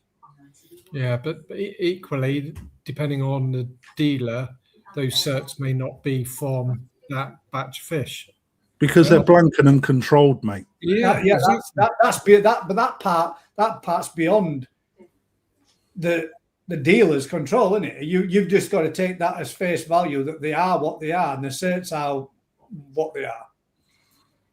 Sure. I think Cole's just put his there you go, what he means in there. Oh, sorry, I get you, mate. Right, so I think that's down to the dealer to be transparent. I'd agree with that, yeah. It's down to the dealers to be transparent. Say they come with a cert that was blank that we've made for you, not an authentic cert. So I got like the yellow monkey that come with an actual certificate, right? It's got the gender on it, the birth date, the parent set. And a lot of other info that's all typed in, not handwritten. You know, it's like they are proper. And when I see, I've got a stack of Dainichi certs. You can snap at any fish and say, there you go, whack that on a Dainichi cert. And you know, you're mis-selling koi. But you can go and get your That's so wrong. That is so wrong, mate. You just can't. Yeah, but you'd like to think that the people that are getting those wouldn't be doing that, mate. I mean, Like yeah. to think, mate, I'm not saying that people don't, mate, because there'll money. be people out there that do that and manipulate, and obviously there's going to be, mate, and when you know it's like buying a car that's been two stitched together. It just looks as shiny as the one that's a brand new one, but there's two that have been. One's a ringer. It happens, I mean, how far do you go before do you not trust anybody and never buy out again? Totally, mate. I mean, that's where it comes down to buying from a reputable dealer, right? Exactly. You know, if you understand what their values and standards are, you've got to understand the values and standards. You know, if they are, and you trust them, then you go with them. That takes us back to the question as well, doesn't it? That Rick's talking about with the age of koi. You've got to go with your relationship out there in Japan, that you're actually getting what you're actually buying and purchasing, and bringing those back to your clients and your customers over here, whether it be like us selling them to the public and to dealerships, that we are supplying them with exactly what we've been told we're purchasing.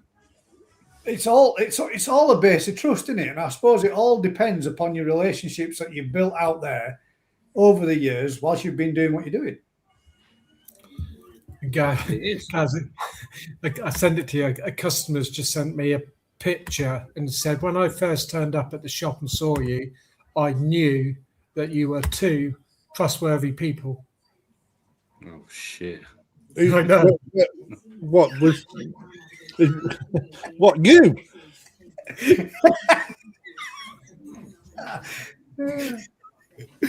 They knew. They just knew. Just as soon as he saw them, they knew they were trustworthy. I want to know, was the missus on acid, or was she smoking a spliff roll? Quality. That was a good night. You're looking good. Where was you going for that? I don't know. That's what I said. I can't remember it. It must be that bloody long ago. That's even better. Yeah, I mean, Colin, I've gone through hundreds and hundreds and hundreds of certs, all typed out, all written out, you know, like calligraphy type of writing, where there's the picture of that fish looking just like the fish that's arrived with us, and we've gone through them, right, and we've gone through to see them through, flicking it, look how that's changed, look how Sumi's come up a little bit more in that background, blah, blah, blah, blah. I mean, look at them. And I know, like you're saying, then I've watched videos with Ryan where he's sitting at a dealer's looking through certs only before buying a koi, so the certs must have some standard. They do 100%, man. Yeah. But sometimes, Cole, don't be blinkered by that, because them certs are, for example, at Odecan. All right, so Odecan's put an event on, and he's doing a Sakai event where he's bought a shit ton of Odecan fish. Now, he would have selected some really, really good fish there. He would have certified them from maybe Odecan's certificates rather than Sakai's. And as he's doing an event, he has certified everything, and that's how people pick their fish out. They'll say, "That's mine. Take the cert," right? And that's how you do the buying. Your number gets written on top of the cert. So don't get blinkered by all of that, because when you come out there in February, mate, right? I'll show you. We'll ask the chap to see some of their certified items and watch their face. Because I go, what the fuck you want about? When nothing's certified until I do it. But it's also a progression thing, isn't it? If you can see a picture of the fish a month before, you can see the progression you want to see. If it's done the wrong thing, sack it off, don't you? Absolutely. But your phone can do that, can't it, Rick?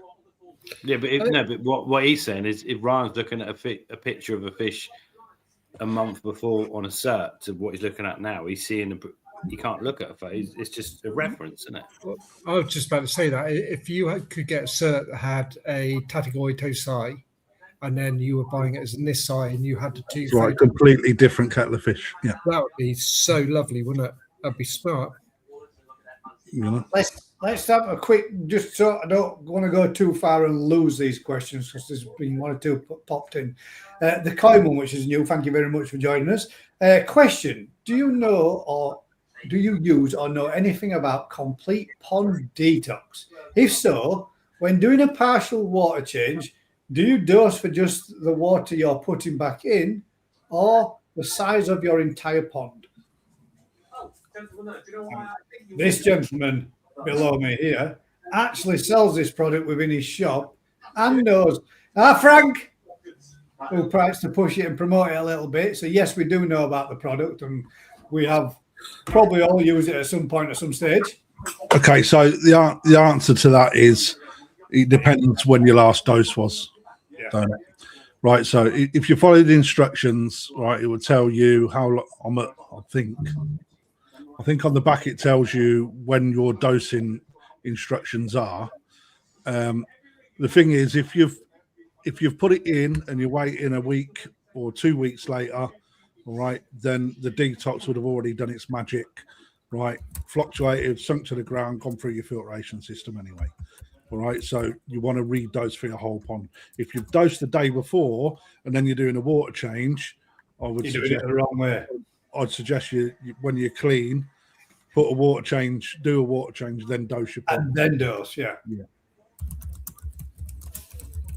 But it is, I think I've used it a few times and it's gone from no effect to a big effect, depending on the ponds. So you've had mixed results, Rick. Very mixed results, but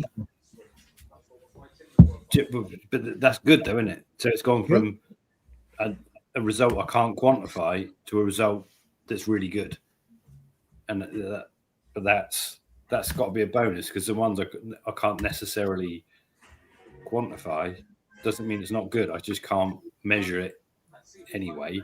I like how you dose your pond anyway. So yeah, I can't knock it. But then,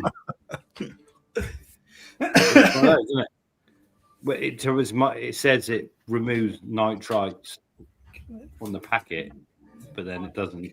It binds them up. So you test them; they're still there. But some of our tests were inconclusive or inconsistent. Well, it didn't seem to work, but necessarily that's not sure.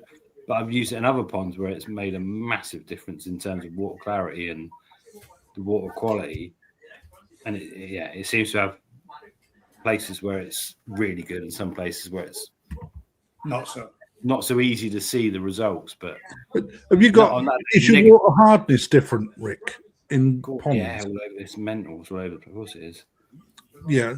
That's what I'm finding. That's from the results. The water hardness has something to do with how well we've got ponds in darkness, in full sun, hard water, full of algae. It's just Yours is extreme, mate. Yeah, testing in the extreme. I've got nothing negative to say about it, and I've got a few ponds that have been really positive for using it. So I mean, just have to unplug it. I just switched it on, but I couldn't turn it back off. Remote don't work. Question from Lee then. I've got the covers on, dropped at heat to 18 degrees, fish are happy, but my Kiyotsuris aren't as yellow. Possible lack of sun. Will colour food help? I'm feeding pure white at the moment. Seems a lot of white shit though. Pure white won't help your Kiyotsuri. You ain't got no white on it. UV light. I love it. I think that's amazing. Everyone else in this country is like, oh, fuck me, my pond's freezing. I put the covers on and dropped it to 18. And feed pure white that is like £1,000 a kilo. Yeah, your Kiyotsuris will suffer because I don't give a shit what anyone says. Colour food helps yellow and it helps sumi. So, yeah. But pure white's not colour food, though, is it? It's not. It takes some of it. Helps us. It helps the shiroji. It takes some of the ingredient out that helps the color pigment. So if you look at the ingredients, it's actually very close to a wheat germ. It's so easily digestible. But you get plenty of white shit though, Lee. Huh? There's nothing else to come out, is it? They're on a detox. What will be the reason for his Kiyotsuris losing the lustery yellow sheen to them? Could be temperature related, food related, and UV related, all in one. Could be. I have to agree with you there. I don't normally agree with you, mate, but don't always agree, mate, because we're very objective people, Rick. bob on. Fill them Could up be with the banana fourth. powder. Could be the fourth Salmon thing, powder. genetics. Say that again, Matt. It could be the fourth answer, genetics. Could be just the first. Could be. But there's only 2 breeders doing Kiyosuri, so it's screwed, isn't you? What You've got no choice with genetics. What about the last half of your question then? Because we went off a little bit, but we kind of still stayed within the topic of the age and all that kind of thing.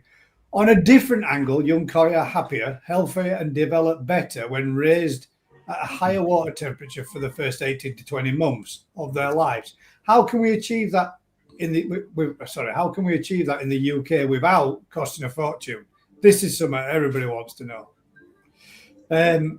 Crap, where did I just go then? Solar panels. The most cost-effective way is the use of a polytunnel. This gives around 5 degrees C increase above ambient. Next is insulate the pond and add a second polytunnel type of cover over another 5 degree gain. This alone has no running costs, but has effectively doubled the degree days of the koi raised on average from 10 degrees to an average of 20 degrees, just by polytunneling over and polytunnel within the polytunnel. That's guess what you're meaning, yeah? Shit, that's pretty good, isn't it? In other words, if you have a look in Rick's ponds, he's got a polytunnel and then he's got a polythene that goes then draped over the ponds as well. Yeah, and you can actually get a higher grade of polytunnel cover as well, which has more thermal insulation properties to Almost it. 720s, good. There we go. See, Yeah, see. And it does make a massive difference, though, Rick, doesn't it? It makes a massive difference. We've got some of our ponds covered with that, and some of his ponds just covered with normal poly cover, because we've got that exact polytunnel with ponds covered with exactly the same material again. And the ones that have got that new thermo, whatever, 720. Thermo 720. If you do that, so basically it allows the radiation through, but traps it in. Yeah, but it doesn't have to get a lot of moisture build up on underside where it's keeping that heat in, whereas the others aren't. It's good. Good So stuff. where I was going with that is, so my experimental tunnel, well, it's basically 20 degrees. Right, the water temperature is 20 degrees, yeah, and that costs nothing. It's December.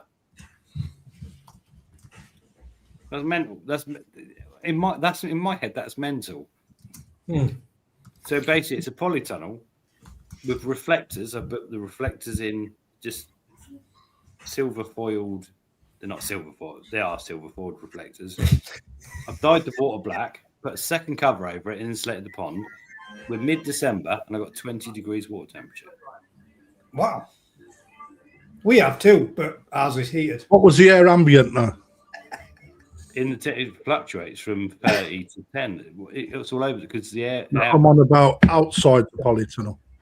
It's winter. Crafty. I live in this country. It's I don't know. Wait, it's been 14 degrees. Been 14 degrees here today. Ambient. I know, but what I'm saying is I've got 20 degrees water temperature in December. What would you expect in? Well, the ponds next door, more close to about 7 degrees. But what would you expect at zero when we're at 0 degrees as an air temperature? 5. Oh. Zero. I don't know. I'm asking, mate. I'm just saying, what would your expectations be at that point? 10 degrees above ambient, but I'm nearly 15 degrees above ambient in that pond. With black dye in the water, with the insulation around the pond, with the cover, the reflect, and it's costing me nothing. What about the development of the koi? I don't know. They're not in there.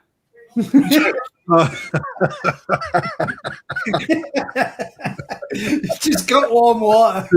Just testing the water. Well, it's like dipping your tongue. They're happy as Larry, aren't they? They're buzzing. But what I'm saying is you just got to think outside the box a bit, and it looks a shit. It does look like a shitstorm. Well, we've been gardens in the winter, mate. I get depressed when I look out at my garden this time of year. fucking hideous, isn't it? We've been garden's not full of life. down in ours, Rick. We've got ours, and it's heated. Obviously, all our systems are heated, apart from the outdoor ones, which are there for cooling off purposes. But we've been noticing back end of last week. No, not last week. Week before, just before I was off for a week. We were noticing that some of the tanks were struggling to maintain temperature, and they was at the furthest distance of us as heating system. So we thought, right, what's going on? But we knew we got new stock coming in, so we ordered some new plastic so that we could cover all the ponds because we were short for a few of them. So we went round and we started putting them all on, apart from the last 6, because we didn't have any fish going in there. There were no stock there. Them tanks were just stock that we'd got from last season. So we didn't need to keep them at temperatures for quarantining. So we left them without any on, and those particular ponds were struggling. They were dropping down to like 10, 12, and 14 degrees as it were going like, the 6 ponds going down. Bottom ones were 10, coming back up 12, like 14. And we were thinking, what the freaking hell's going on here? These should all be at the same temperature. They should all be 20 degrees. And none of them would maintain or hold that temperature. Every night they were coming up fruit day, they were getting there, dropping back down. Nothing in them, so it didn't really make that that much of an issue. So we put covers on everything and covered all the tanks and all the vats up, and every one of them have gone into sort of like the same covers as the fish that are going through quarantine procedures. Every night they're covered up and uncovered fruit day, cover back up again. And sure enough, we're just adding that 720. All the systems come up. And the central heating system is working nowhere near as hard as what it was. Just from covering up, we're making that little bit of an alteration. So putting a polytunnel within a polytunnel makes a massive difference, man. It does. It has literally brought them up 10 degrees different.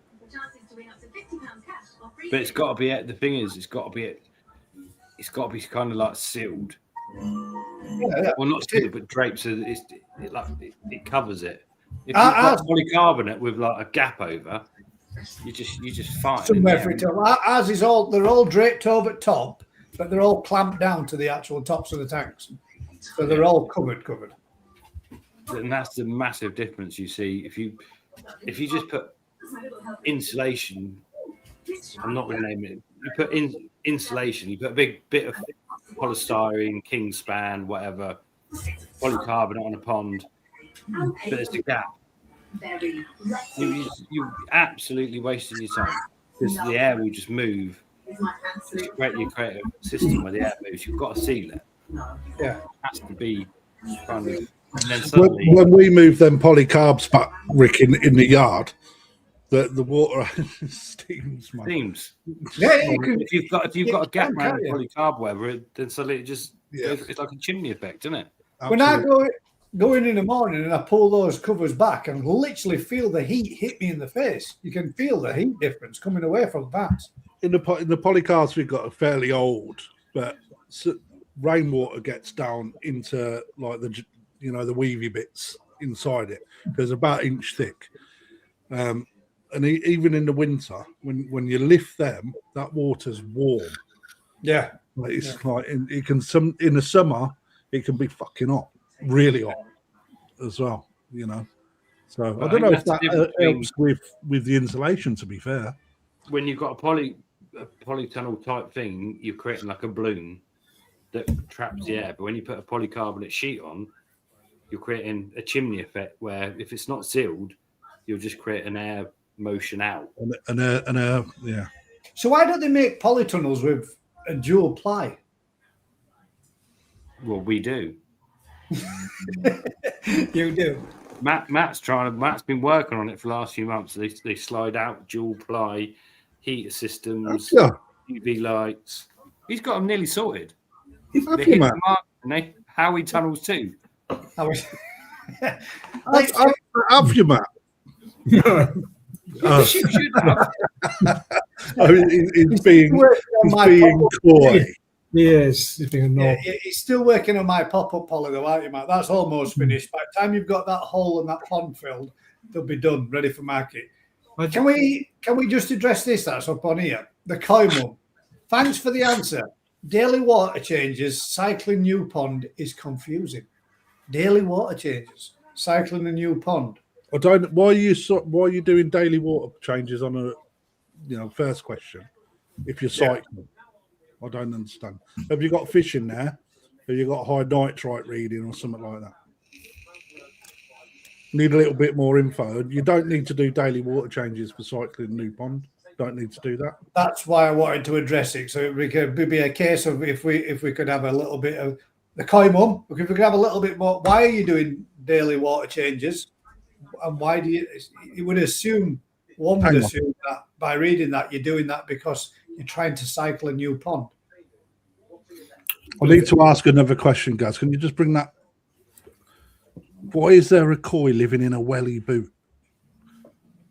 It's a Christmas welly. It's not jumping out, you fool. Oh yeah, it's like I like the logo. That's cool, but I just need to ask why the welly boot. Let's see if we get any more info.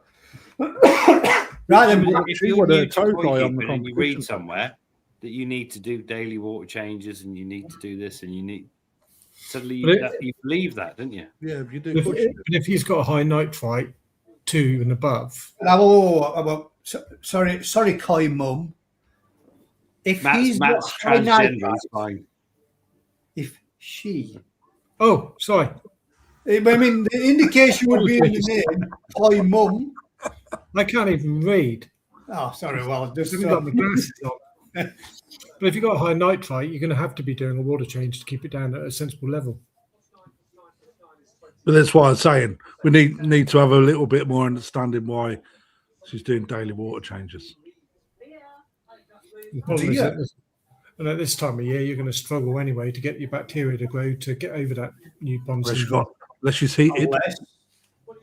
Unless you what? Heated.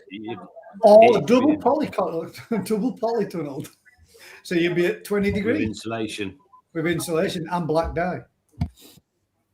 See, that's something we need to go into a bit. Oh, I bought squid lights and never even gone into that yet, have we? Oh, man. There's a whole new realm of stuff I'm going into. What lights did you just say? Being serious, can you, Crafter? Squid lights. You can squid lights. They are honestly the most blinding lights I've ever met for 9 watts. I'm just trying to get the best growth out of the fish without having to put too much food in, to put too much pressure on the filters and everything. So if you can, well, you can make the pituitary gland release the hormones and make them grow better with longer light length without having to give them as much food and all the rest of it. But anyway. There we go. We've got the further information. Sorry for the delay. Nitrite is sky high, has been for 16 days. Haven't done any water changes until the last few days. Now doing daily just to get it down. And it's working well. Right. What's been... I'm guessing it's a relatively new pond. Is this temperature of your pond? Have you thought about adding, if you got good temperatures, of adding a beneficial bacteria to help boost your good bacteria? We could all give one answer that will help, because there's 4 answers that will help this question. What are you going for, Gas? Beneficial bacteria. Beneficial bacteria. Okay, your time is up. Salt. Matt's gone for salt. Nice, Matt. Jump in quick. Water changes. Next one. Hey. Oh, well, I'm number 4, am I? Hey. I don't know. Salt won't cure your nitrite issue, but it will help you. Add pond detox. Or stitch up your nitrite. Or zeolite? Yeah, that's zeolite. where I was about to go. Zeolite. Zeolite doesn't do that. It does ammonia. But it'll get rid of your ammonia levels that will not be then producing your nitrite. That's right. You can even. So we have 8 answers here. You could as well also add a zeolite filter. So basically, drop zeolite in on a 4-inch tube, air stone underneath, and keep it charged through that way. That tends to work well. That's why I have pink wellies, because I'm a girly girl.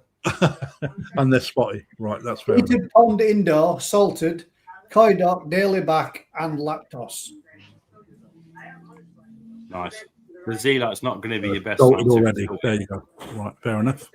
Can't use zeolite, it's salted. Boom. She just read my lips. If. I'm salted, not I'd salted. But you could use. Salt. You could use zeolite if the salt levels are low enough. Well, I said, you just took the words right out of my mouth, because you have to have a saturated amount of salt for zeolite to be neutralized to start being reused again. It has to be tons of salt in there to make that process of it gone. Okay, so going back to your detox thing, just dose once a week. I can't type fast enough. If you didn't type that, you'd have typed And something if you've got else. a pond outside, get some immature media into the other filter. Or take the fish out. And she's heated as well. So Yeah, heat if you pond, indoor salted, koi dock daily, back and lactose. You're doing all the right things, mate. Just keep working. just keep working on it. The filter will catch up, especially the fact that you're heated as well. Especially being heated, yeah, I was going to say. What she hasn't told you, there isn't a filter. And she hasn't said What about another thing that you could do that everybody always says you should do, and I don't necessarily agree with it. Everybody always says cut back on feeding, but we've heard some of the best people, some of the greatest of knowledge, turn around and say, "Don't do that. Feed through it." Yeah, but that's someone feeding fish to grow them. That's not someone just trying to keep fish alive.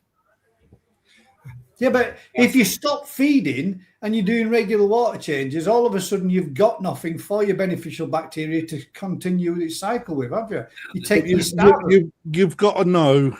You've got to know what's going on. Right? If You've got to know your audience. So fucking much food in there that on a huge amount. What you mean, like I do at work? No. What I'm saying, guys. So some people, right? They'll throw themselves in at the deep end, won't they? Right? They'll put themselves a new pond up. They'll add 40 fucking fish. Their filtration's nowhere near ready for that. Blah blah blah. So, what you're going to do? Keep feeding a kilo a day. It's like you got to know everything that's going on. If that nitrite's so high, bring your feeding down somewhat to aid it. Or if you've got the right amount of fish in there that you've got to keep alive, keep feeding through it. You've got to know what's going on. You got to know. And just so we can do this, because I can be the first person to do it. New channel. Only got 10 subscribers. There are 112 people watching right now. And if nothing else, why not support a new channel, a new person that's here to learn and not so much. Not so much learning can be done from all of us, that is for sure. But there are some people here with far more knowledge than others.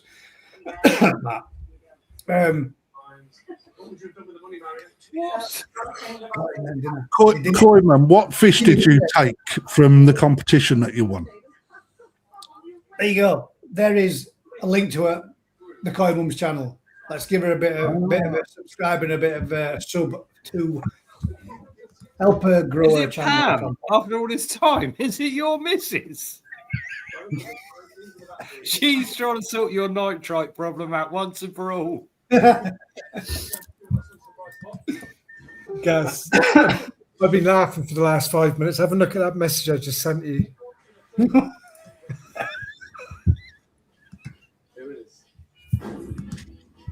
If these lowercase letters can be rotated in their positions any which way. Hang on, why can't people see the messages? People should What see the happened to messages. that? Why do we all look like we're monged out in a way? That was clever. Matt's just sent me a picture of us all that somebody's sent in, but somebody's changed it all. Rick's like this. What is Filters aren't always good, are they? Is it not a video? Is it video? Yeah. Oh, so it is. Oh, I'm going to play that. I didn't realise that was a video. Okay, your time is up. I shall share this.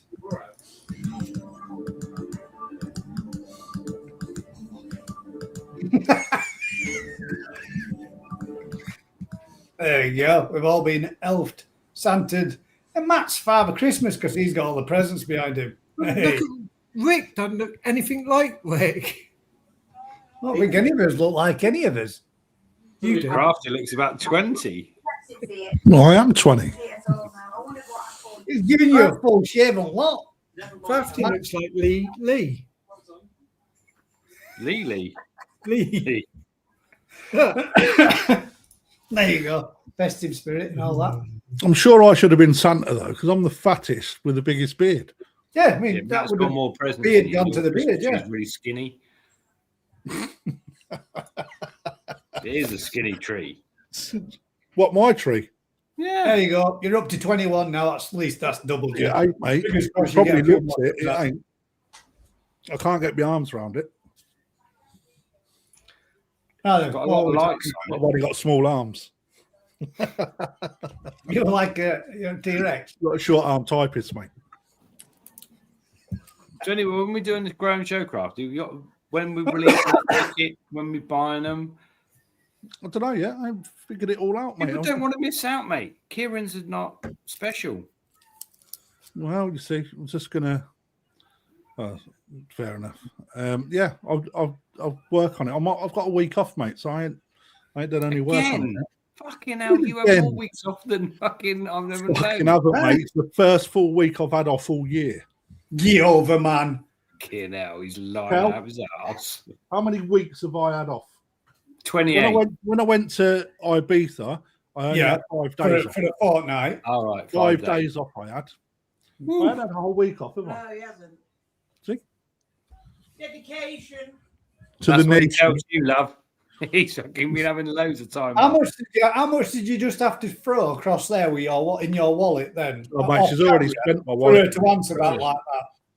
So all them presents under that tree are Kel's, and all Yeah, of them there are you like well past 500 quid each.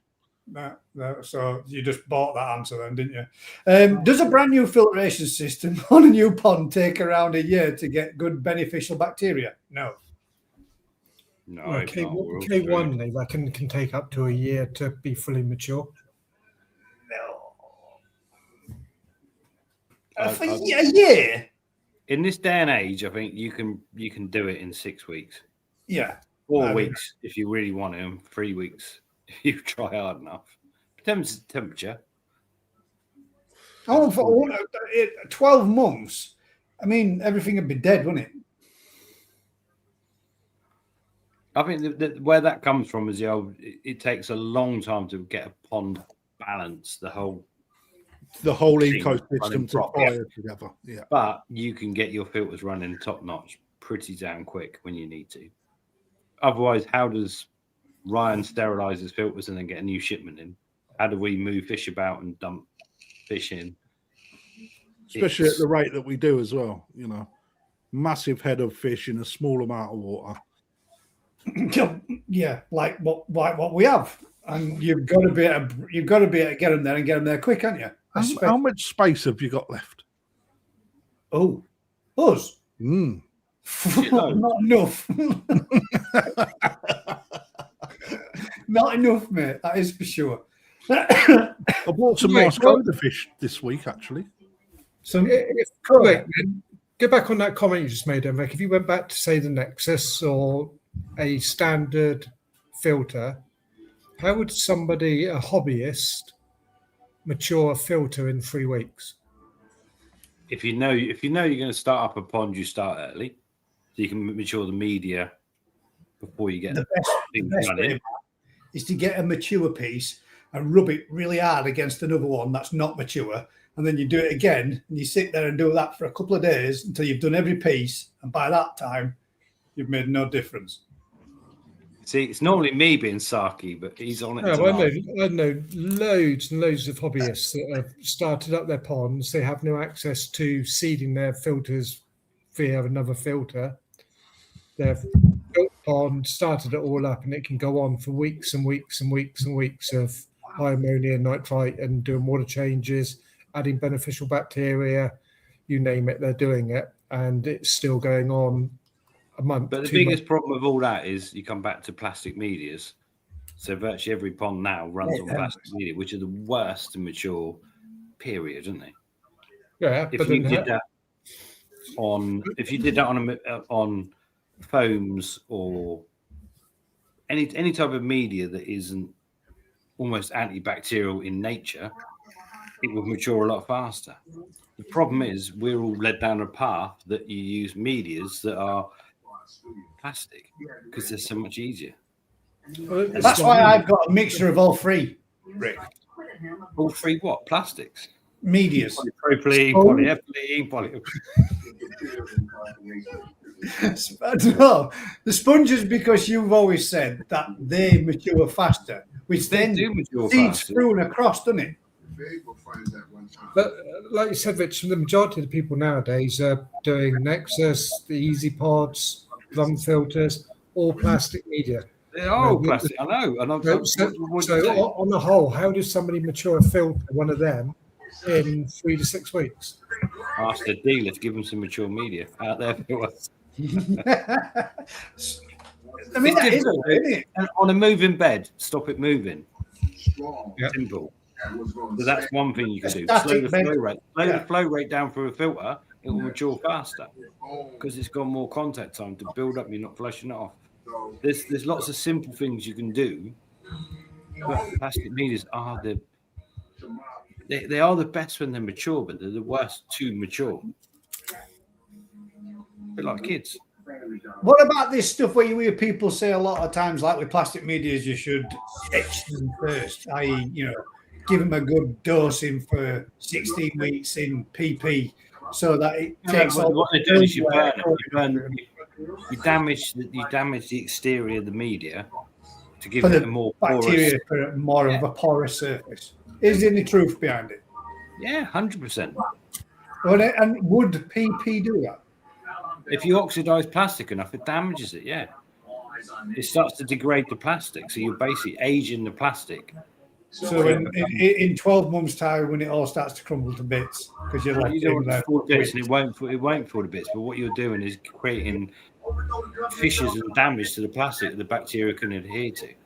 Yeah. So it is a thing. It is right when people, because I'm not saying it isn't. I'm asking a question. I know I've seen it on a few people's channels and stuff where they've soaked it for months or weeks prior. It's a short term. If you put it in a hard enough dose of PP, it would damage it. What about doing it another way? What about submerging it in an active pond already, so that you put it in a Hessian sack, submerge it on the surface, let it soak up, and let it sit there in that environment with a clean environment of fish to mature it prior to use? It will help, but it's not. It's helping on such a small scale that when you suddenly put it into a small environment and it's got to deal with a lot, it's not. Everything you do is going to help in that scenario because it comes out of the factory as a almost. It's the most toxic thing to bacteria to live on than you can imagine, isn't it? A clean bit of plastic media. It's Nasty, isn't it?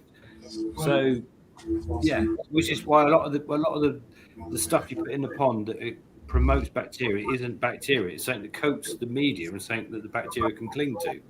Which is that basically it's a shit slime. Imagine something that just clings and is nasty, but the bacteria can live on. That is what you're putting in, isn't it? And that's that stuff that Rick, that Matt showed us pictures of different shades and variations of it, which is called biofilm.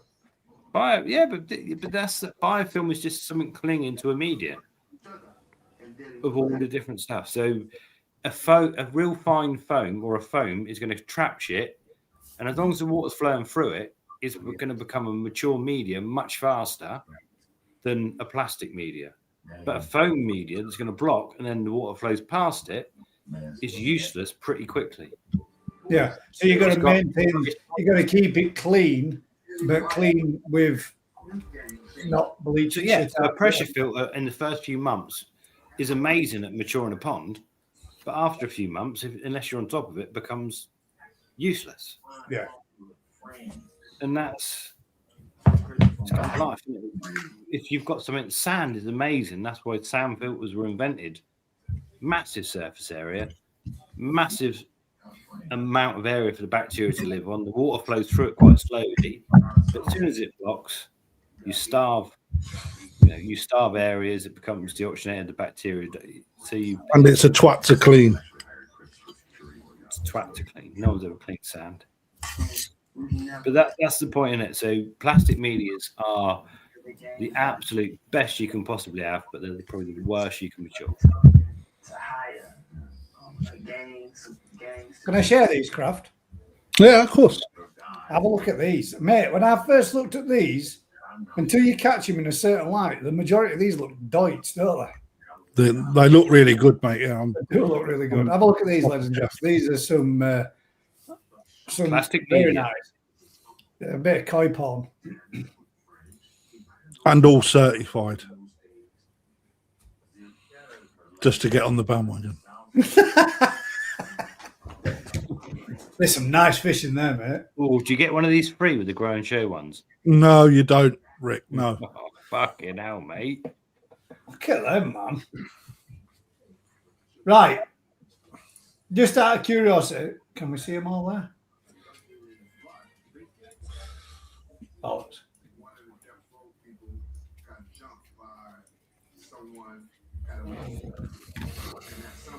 Yes, there we go. Can I Bagsy one? Yeah, that's what I was going to say. Which would you pick? I know which Bottom one left. is on the click.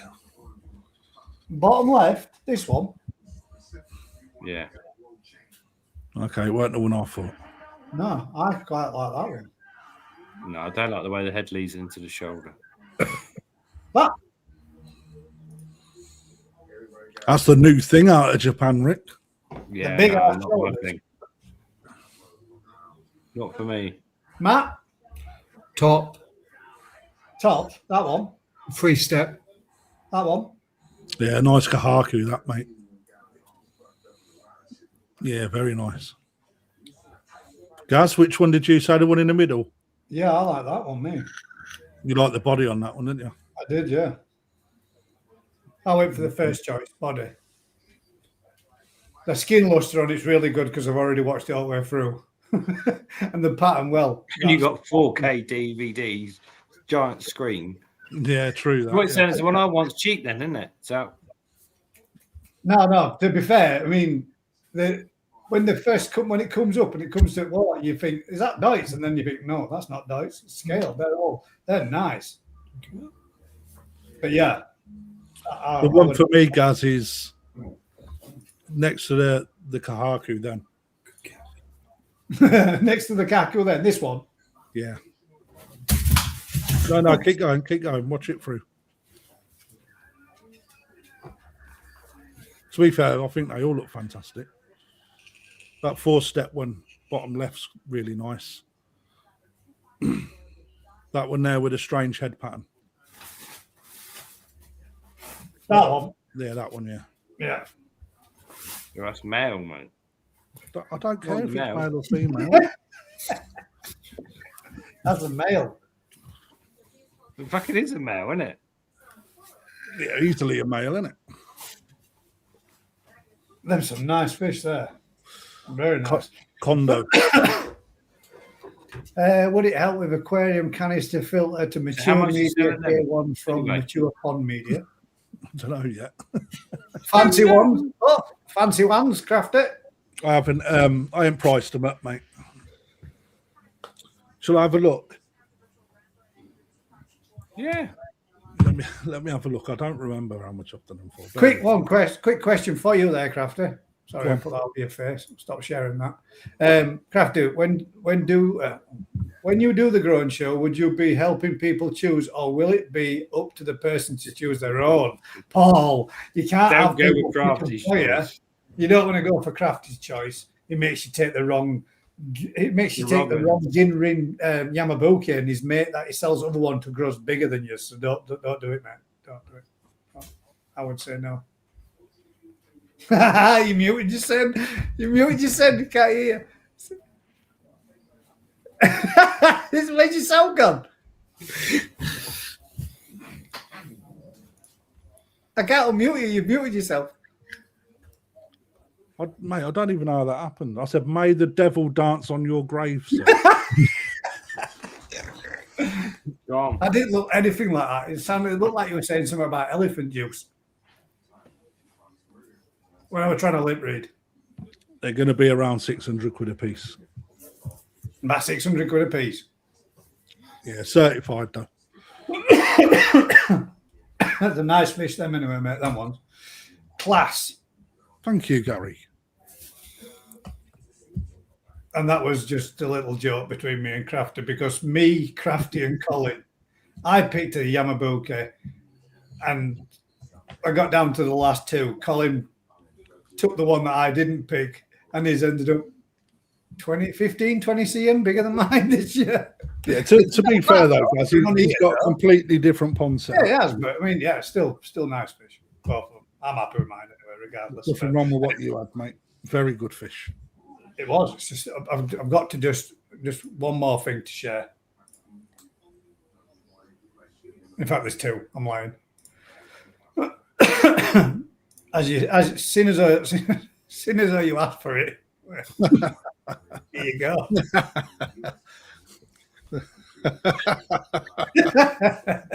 Thank you very much. The next one's better. You found grok.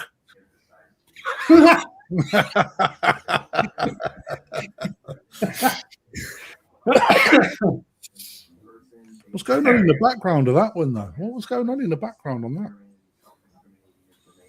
Well, it's part of your kitchen, but not. That's weird. It's got bits of. Yeah, it only takes so much and makes it look a bit like it, doesn't it? Well, it's good. Mr. Paul Windmill, the grow and show. The way that we do it is I will give small little video updates on the pond as we go through. Tickets will become available prior to, so don't delay, because there's not going to be many, because there ain't going to be many available for the grow and show.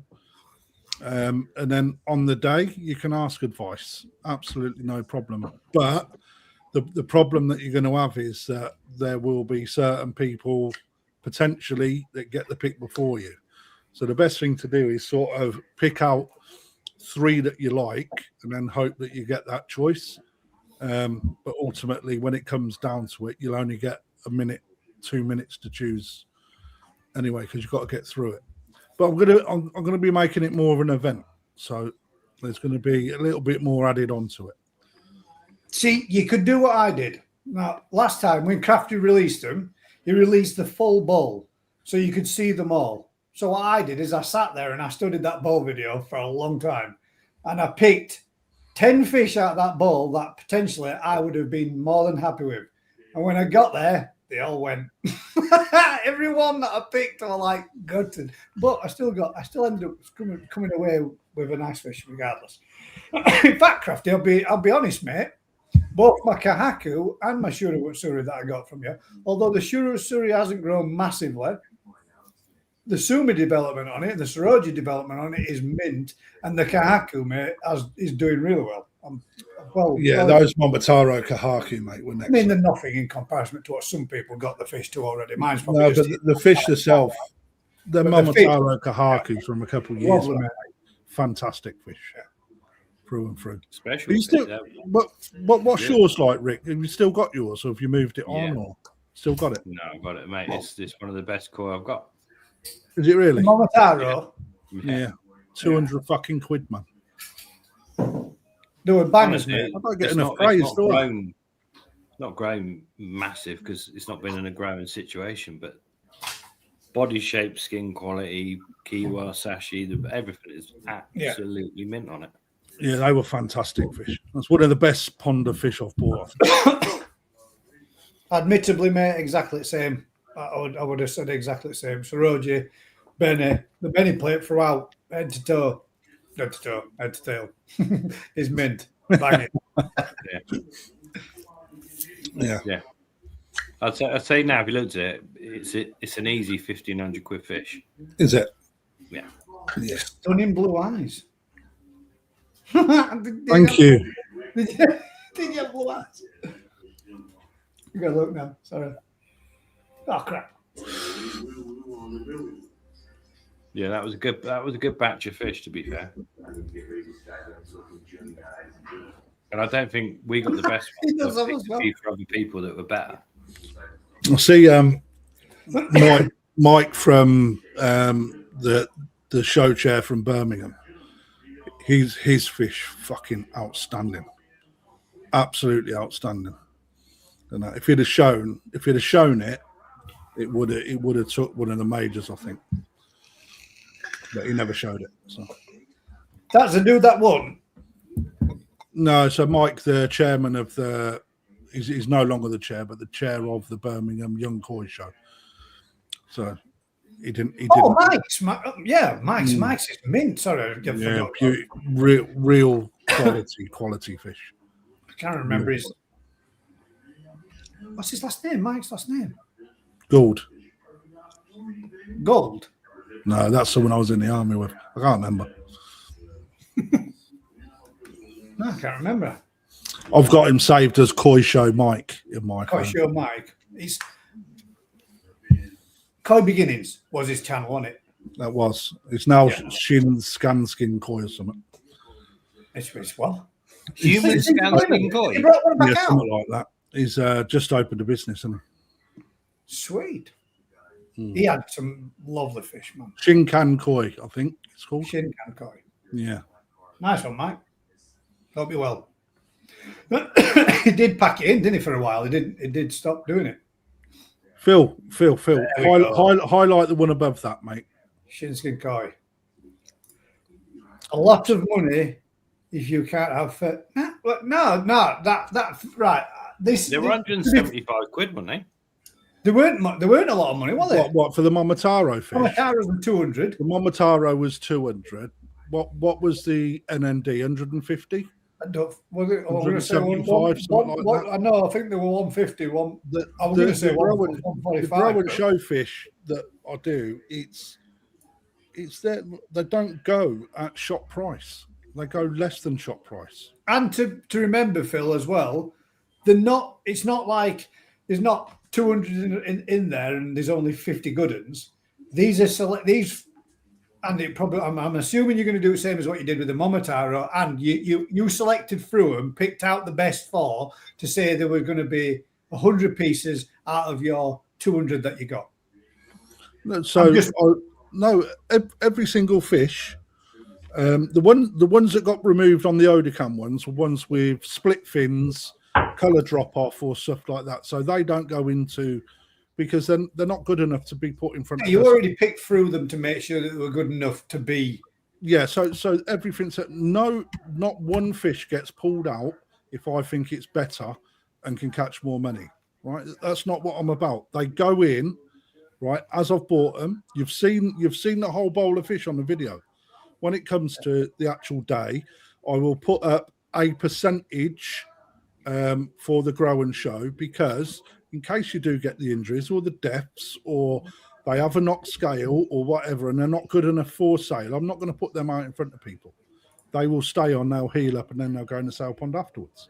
But ultimately, they will go less than what the shop price will be. And I paid a lot of money for them as well, for fish. You know, we're not making momentary ones. The momentary ones, to be fair, you had 100 fish or whatever. 200 fish. Yeah, the guy that won it was maybe picked 30th. Yep. I picked 50th, and Aaron picked 49th and nicked my fish and come second. He did, yeah. Yeah, he did. Yeah. So we were all picking way into the picking zone, and all picked in the top 3. Yeah. You know, and the big thing for me is not the selling, actually, because I know that they're good for the money that I put out. All right. The bit that I wish that I had more of was the feedback at the end of the year. You know, out of all the NND that was sent, only 7 fish come back. Oh, that's a hollow win for me now, isn't it? But a win's a win at the end of the day, mate. But 7 fish. and I really wanted a lot more so I could document them and show people the progression that we've seen in the year, but just wasn't worth my time with 7 fish. It's right, mate. I've bred Sorry, them.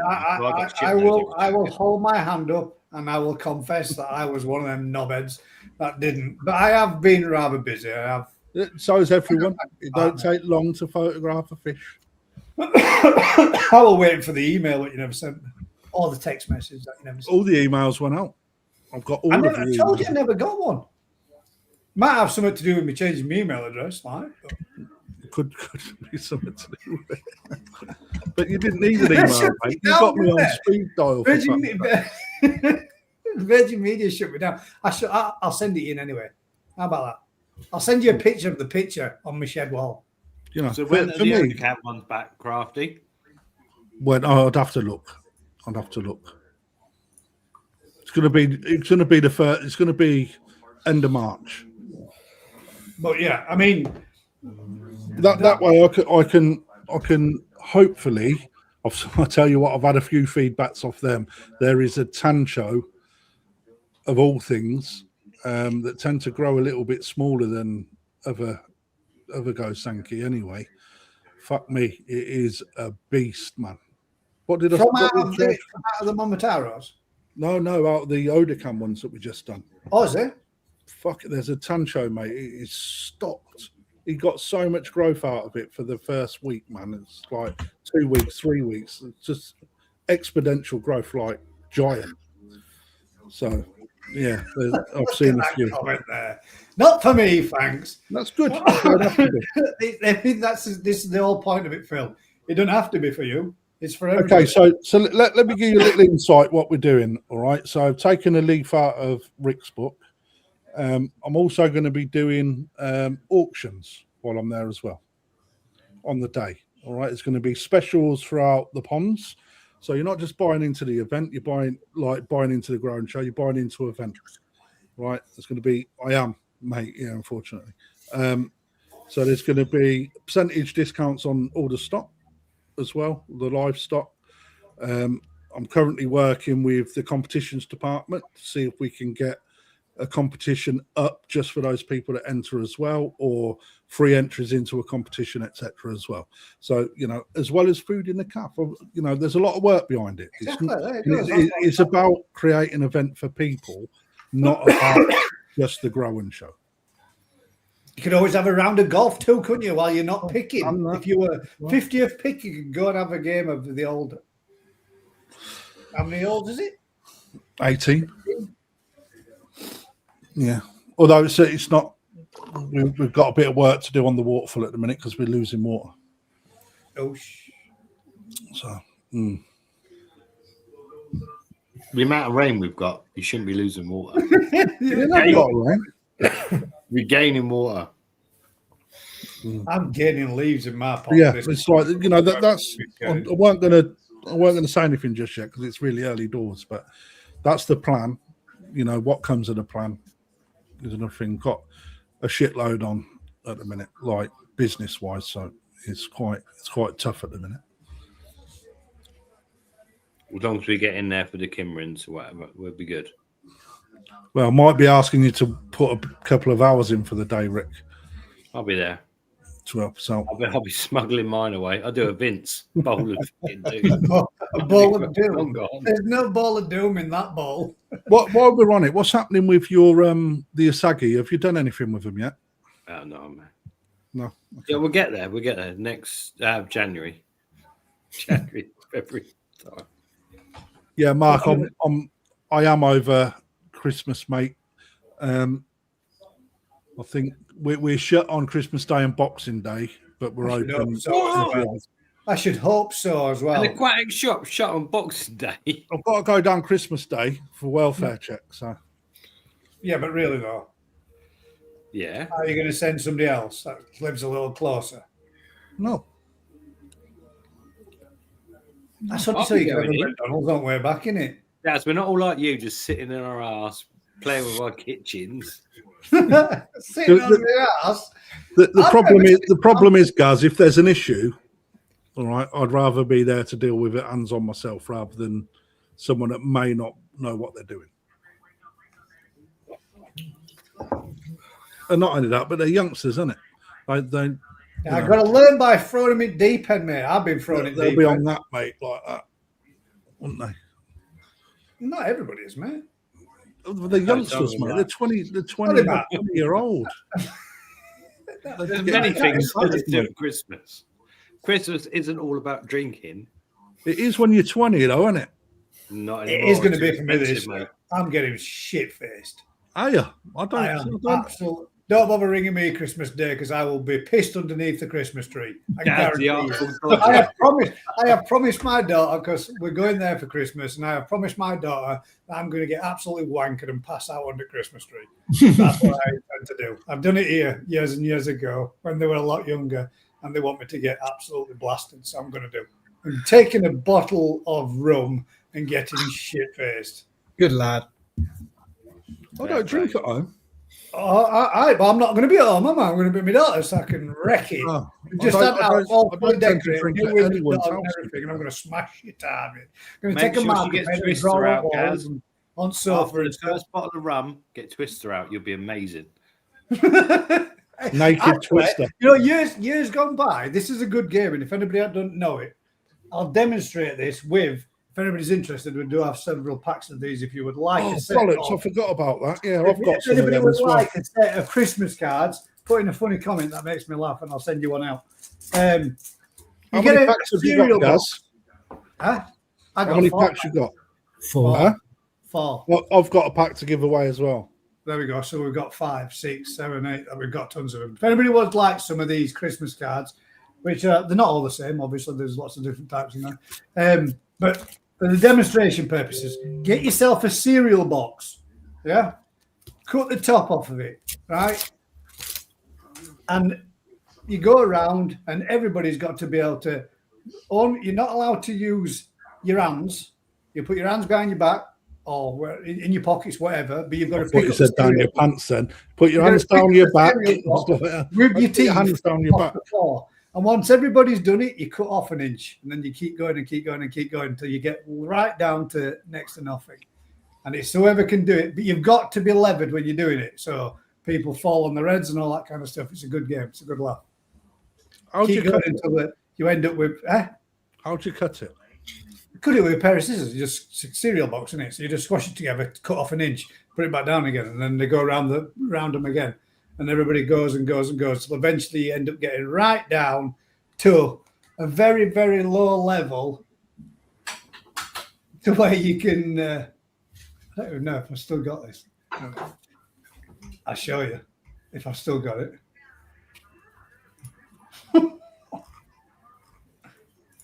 Cereal box challenge. Yeah, for demonstration purposes. So you end up picking up the cereal box like that.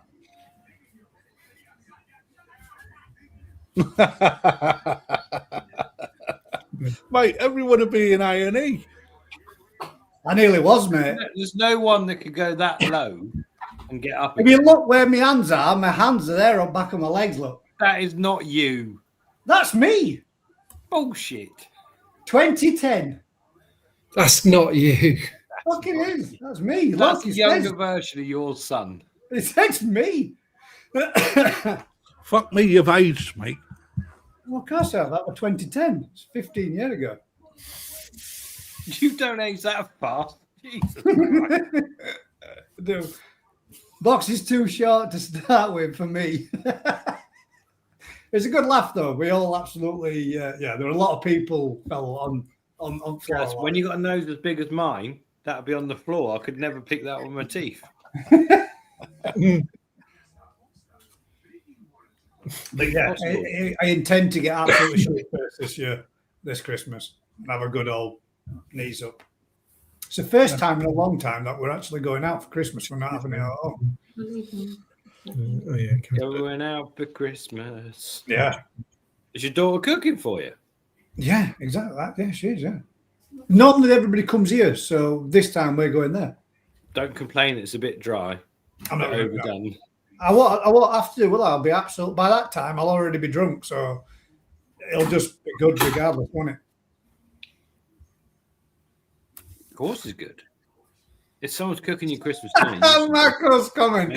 Fake playing that game if it ages you that quick. I tell you what, the only thing that says about me is my fucking grey hair. I took my glasses off. I actually wore glasses there because I didn't want to smash them on the floor. Pringle challenge. How many Pringles in one stack? 52. That's what I can do.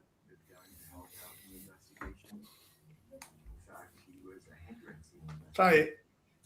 How many you can get in your gob in a stack? Oh, the other one is, what's the other one with crackers? How many cream crackers you can eat before you have to have a drink? Oh, that's bad. Plain dry cream crackers before you need a drink. How many? I think I did about 7 or 8. And I felt like yeah, I was joking with the 52. But not how many you can get in your mouth, but it's not easy.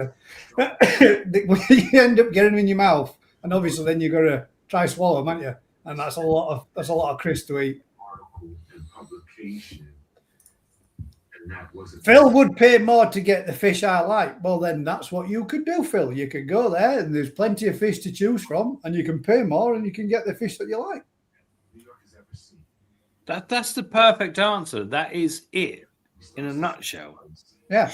If you want to buy a particular fish and pay 400 quid for it, because that's how much that fish costs, that's what you do.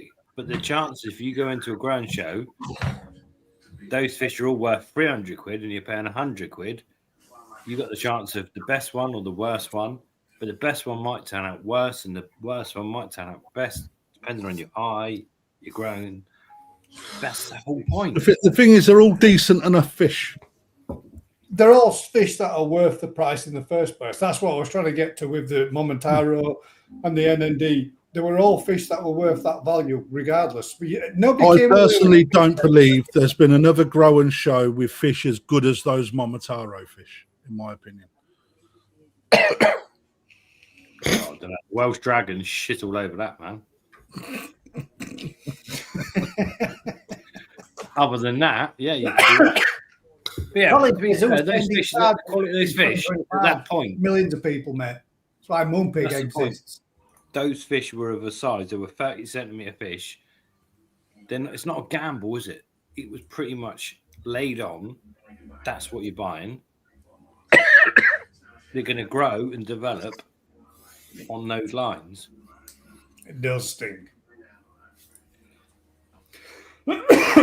Currently adding lactose to my vat. God, it stinks. So does PSB. That stuff stinks. That stuff stinks bad. Horrible. Put a lid on it. There's so many negativities in the world, aren't there? That crafty. I'm going to be honest with you, mate. That's the kind of shit that really grinds my fucking gears. The amount of work we put into stuff. Yeah, the stuff that people do, that breeders and dealers do, and you get comments. Phil, don't take it personal, but you get, I would rather pay more and get a fish I like. Then obviously, a growing show is not for you. But that doesn't mean that Crafty doesn't have, or Perfect Aquatics doesn't have, the fish that you might like. And the event's not just about going there to get a fish within the growing show. It's the whole package, man. It's the whole thing, the whole caboodle. Being there with other like-minded people who keep koi, that enjoy the hobby, enjoy the natter, enjoy the banter, and enjoy the chat that you have when you're down there going through it. But for those that are into it and want to pick a fish to see how their growing skills compare against somebody else's, they do. And that's why they see the true value in it from that. If it's not for you, then what you do is you go there and you actually do what you want to do, be a part of it, be, just there. It's for the competition as well, mate. Yeah, it is, yeah. I don't think his comment's negative. I think it's he wants to pay for a guaranteed better fish. That just means he's not in it. It's fine. And that's exactly the same as us dealers when we go over to Japan and we buy console fish and we buy hand selected fish. Exactly. We take a chance on it. Oh, there you go. There's a Momotaro.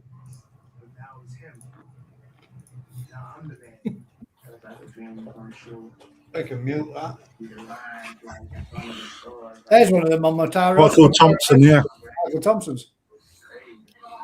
Imagine a seagull flying over that at great height. That's what mine would do to it. 200 quid bought that. You can't moan, can you? No, not at all, mate. Not with that quality. Fucking quality fish. They were, the whole batch they were good, but that's They were. They were. That's a really bad example compared to mine. But at the end of the day, I think the growing I love how Rick collapses back on his sofa. Right. I think the little bit, and Crafty, I am kind of going to shoot myself in the foot for this because I have done it. I did it to you. I think the thing with growing shows is they're fantastic because you get a lot of people together and you get that competition between you. And these, people like myself that ain't got heated ponds or whatever, we do it just to be a part of it for the fun of it. I had absolutely zero intentions of even having any chance or even thinking I'd got a chance of winning anything. I did it to be a part of it, to be involved in it, to be there for the community base of it all and to get together with everybody that were there. And that, for me, was the bit that made it enjoyable. And then I still get a relatively good fish that I've picked, that's already been selected and picked out of to pick from in the first place. But the thing with grower shows, I do think a lot of them, I think growing shows have kind of seen the day. And I think how Crafty's doing it by putting a little bit of something else around it all and making it an environment, making it a day thing, making it a come down, see us, do this, do that, and having everything else there gives it a more of a package than the traditional growing show where people might get to go pick some heat series and they take them away for 12 months and only 4 people come back with any results. That's the bit where it always tends to fail, where there's very little results come back. It happened for me on my growing show, and I did the same to Crafty by not sending mine in. I'm guilty of it. I've done it, and I've been there. But it wasn't with intention. It was purely because of how busy I've been and not having the time and not getting an email from this guy that I know that never sent me one.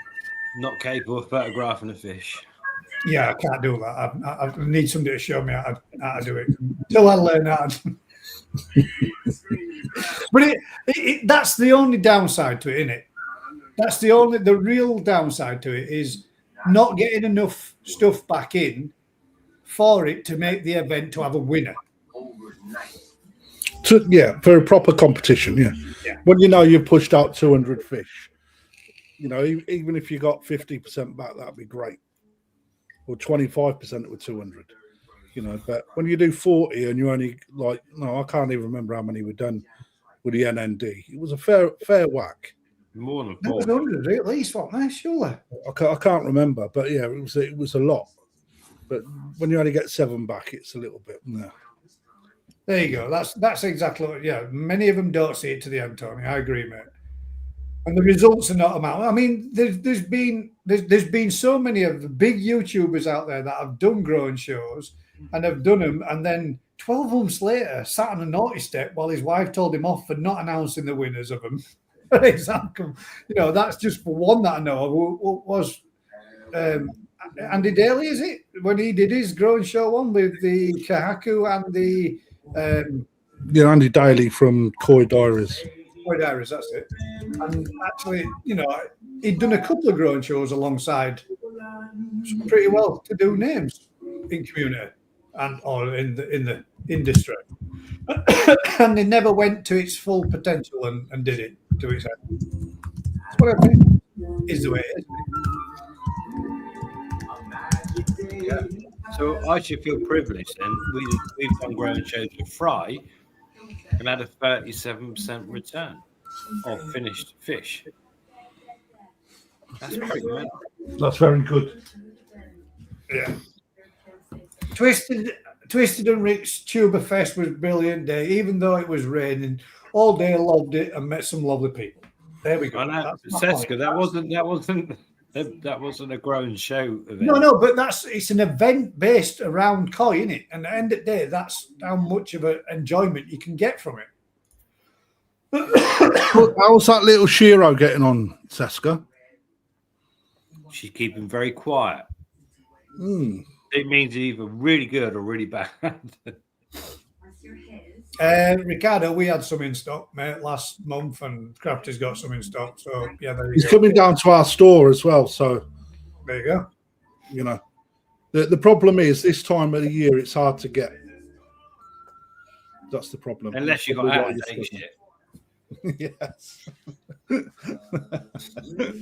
Oh man, I was sweating out my cheeks. My chili sauce is too hot.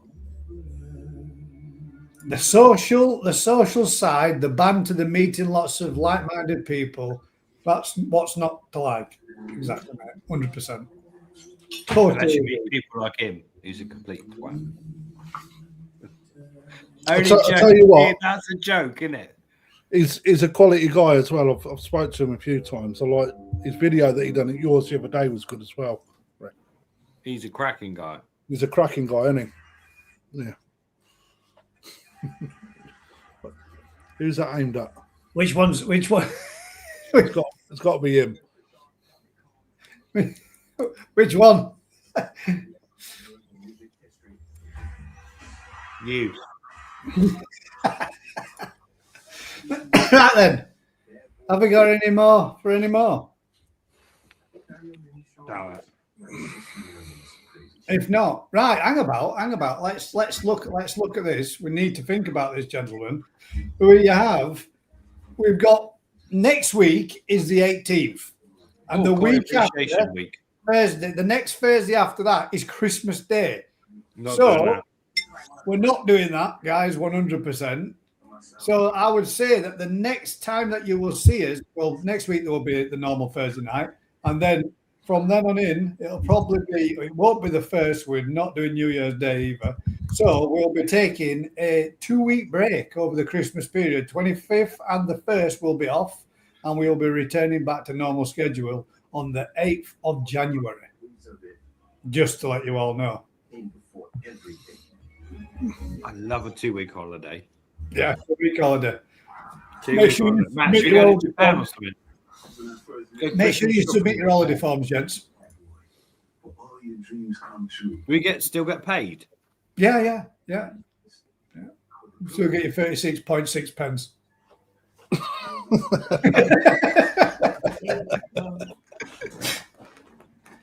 But yeah, I just thought I'd let you all know. There's obviously next week will be the last one of the year, and then following that we'll have 2 weeks off. What am I supposed to do now on a Thursday night? Well, on Christmas night, mate, I would imagine you'd be being with your family, and on New Year's Eve or New Year's Day, I would imagine you'd be being with your family. No, hungover, hanging. Yeah, or 11. Passed out underneath the Christmas tree like me, hopefully. So next week, we need to do something special. Red and white fish. Red and white fish. We need to do something special. The Koi Mum says she'll be at the shop on the 20th to pick up my prize, plus a smile with a thumbs up, plus Perfect Aquatics comps. She's coming after you, Craft. Are you the prize? No, mate. No. I'm taken. There you go. Damn it, that means I'll have to talk to the wife. What no live Christmas Day? Plug bit plus. Thank you, the Koi man. Saki Akari. Get on it. Not being negative, just fuse. No, it's like no, it weren't aimed at you, Phil. To be fair, it's like. To be fair, I think he's right though. No, it's not for everyone, is it? It's not. It isn't. It isn't for everyone, mate. It really isn't. A lot of people don't get involved in it.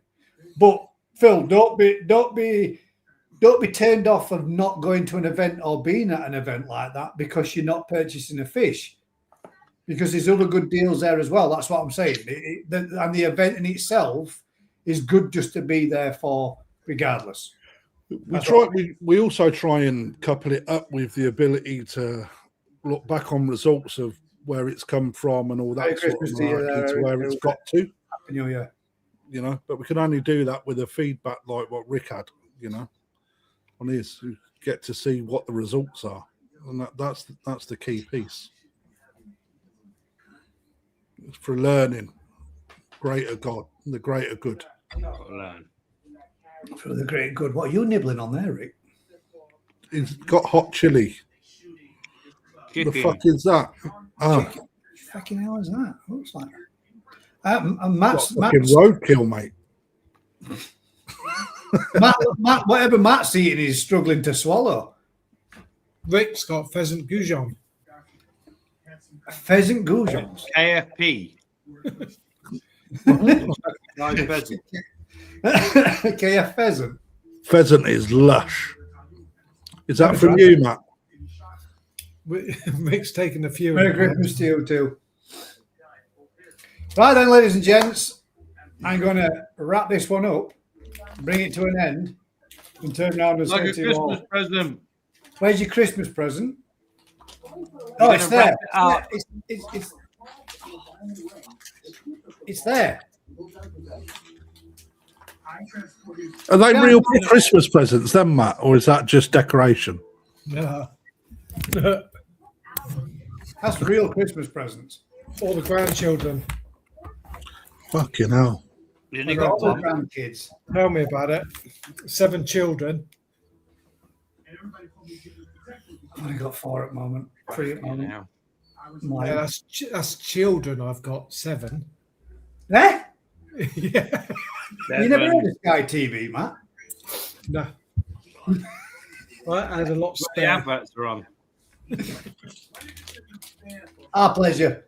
Thank you very much for joining us. Right then, usual thing, guys. If you've been enjoying this kind of content, do us a huge favour. Like, share, subscribe. Tell a friend. And until next time, guys, keep smiling. We'll see you for the last live of the year next Thursday, and then 2-week gap, and we will be back on the 8th of February. Over there. Did you say you're making a brew? Yeah. Merry Christmas to you all. Questions. Questions? Oh, we're having fish finger sandwiches. Oh, they are nice. Random as shit, man. We're having fish Fish finger finger. sandwiches. Oh my God, you look such a pretty couple, aren't you? Oh, cute. Thanks. You ready, Kraft? What for? If you've been enjoying yourself, tell a friend. If you aren't, keep your bloody mouth shut. Good night, all. Till next time. You bunch of cricket bats.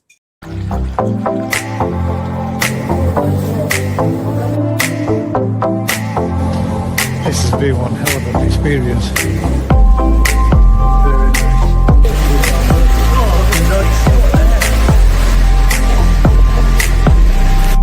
Have a look at that.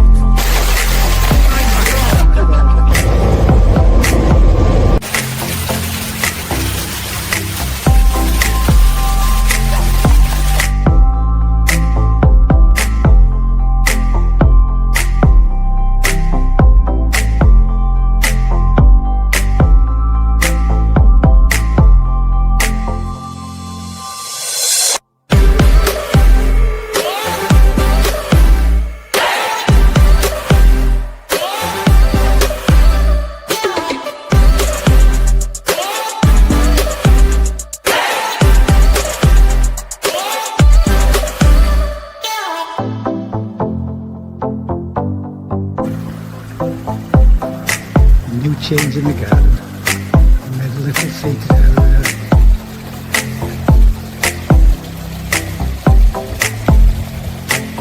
Into the little bush. So you can sit inside. And the other pond.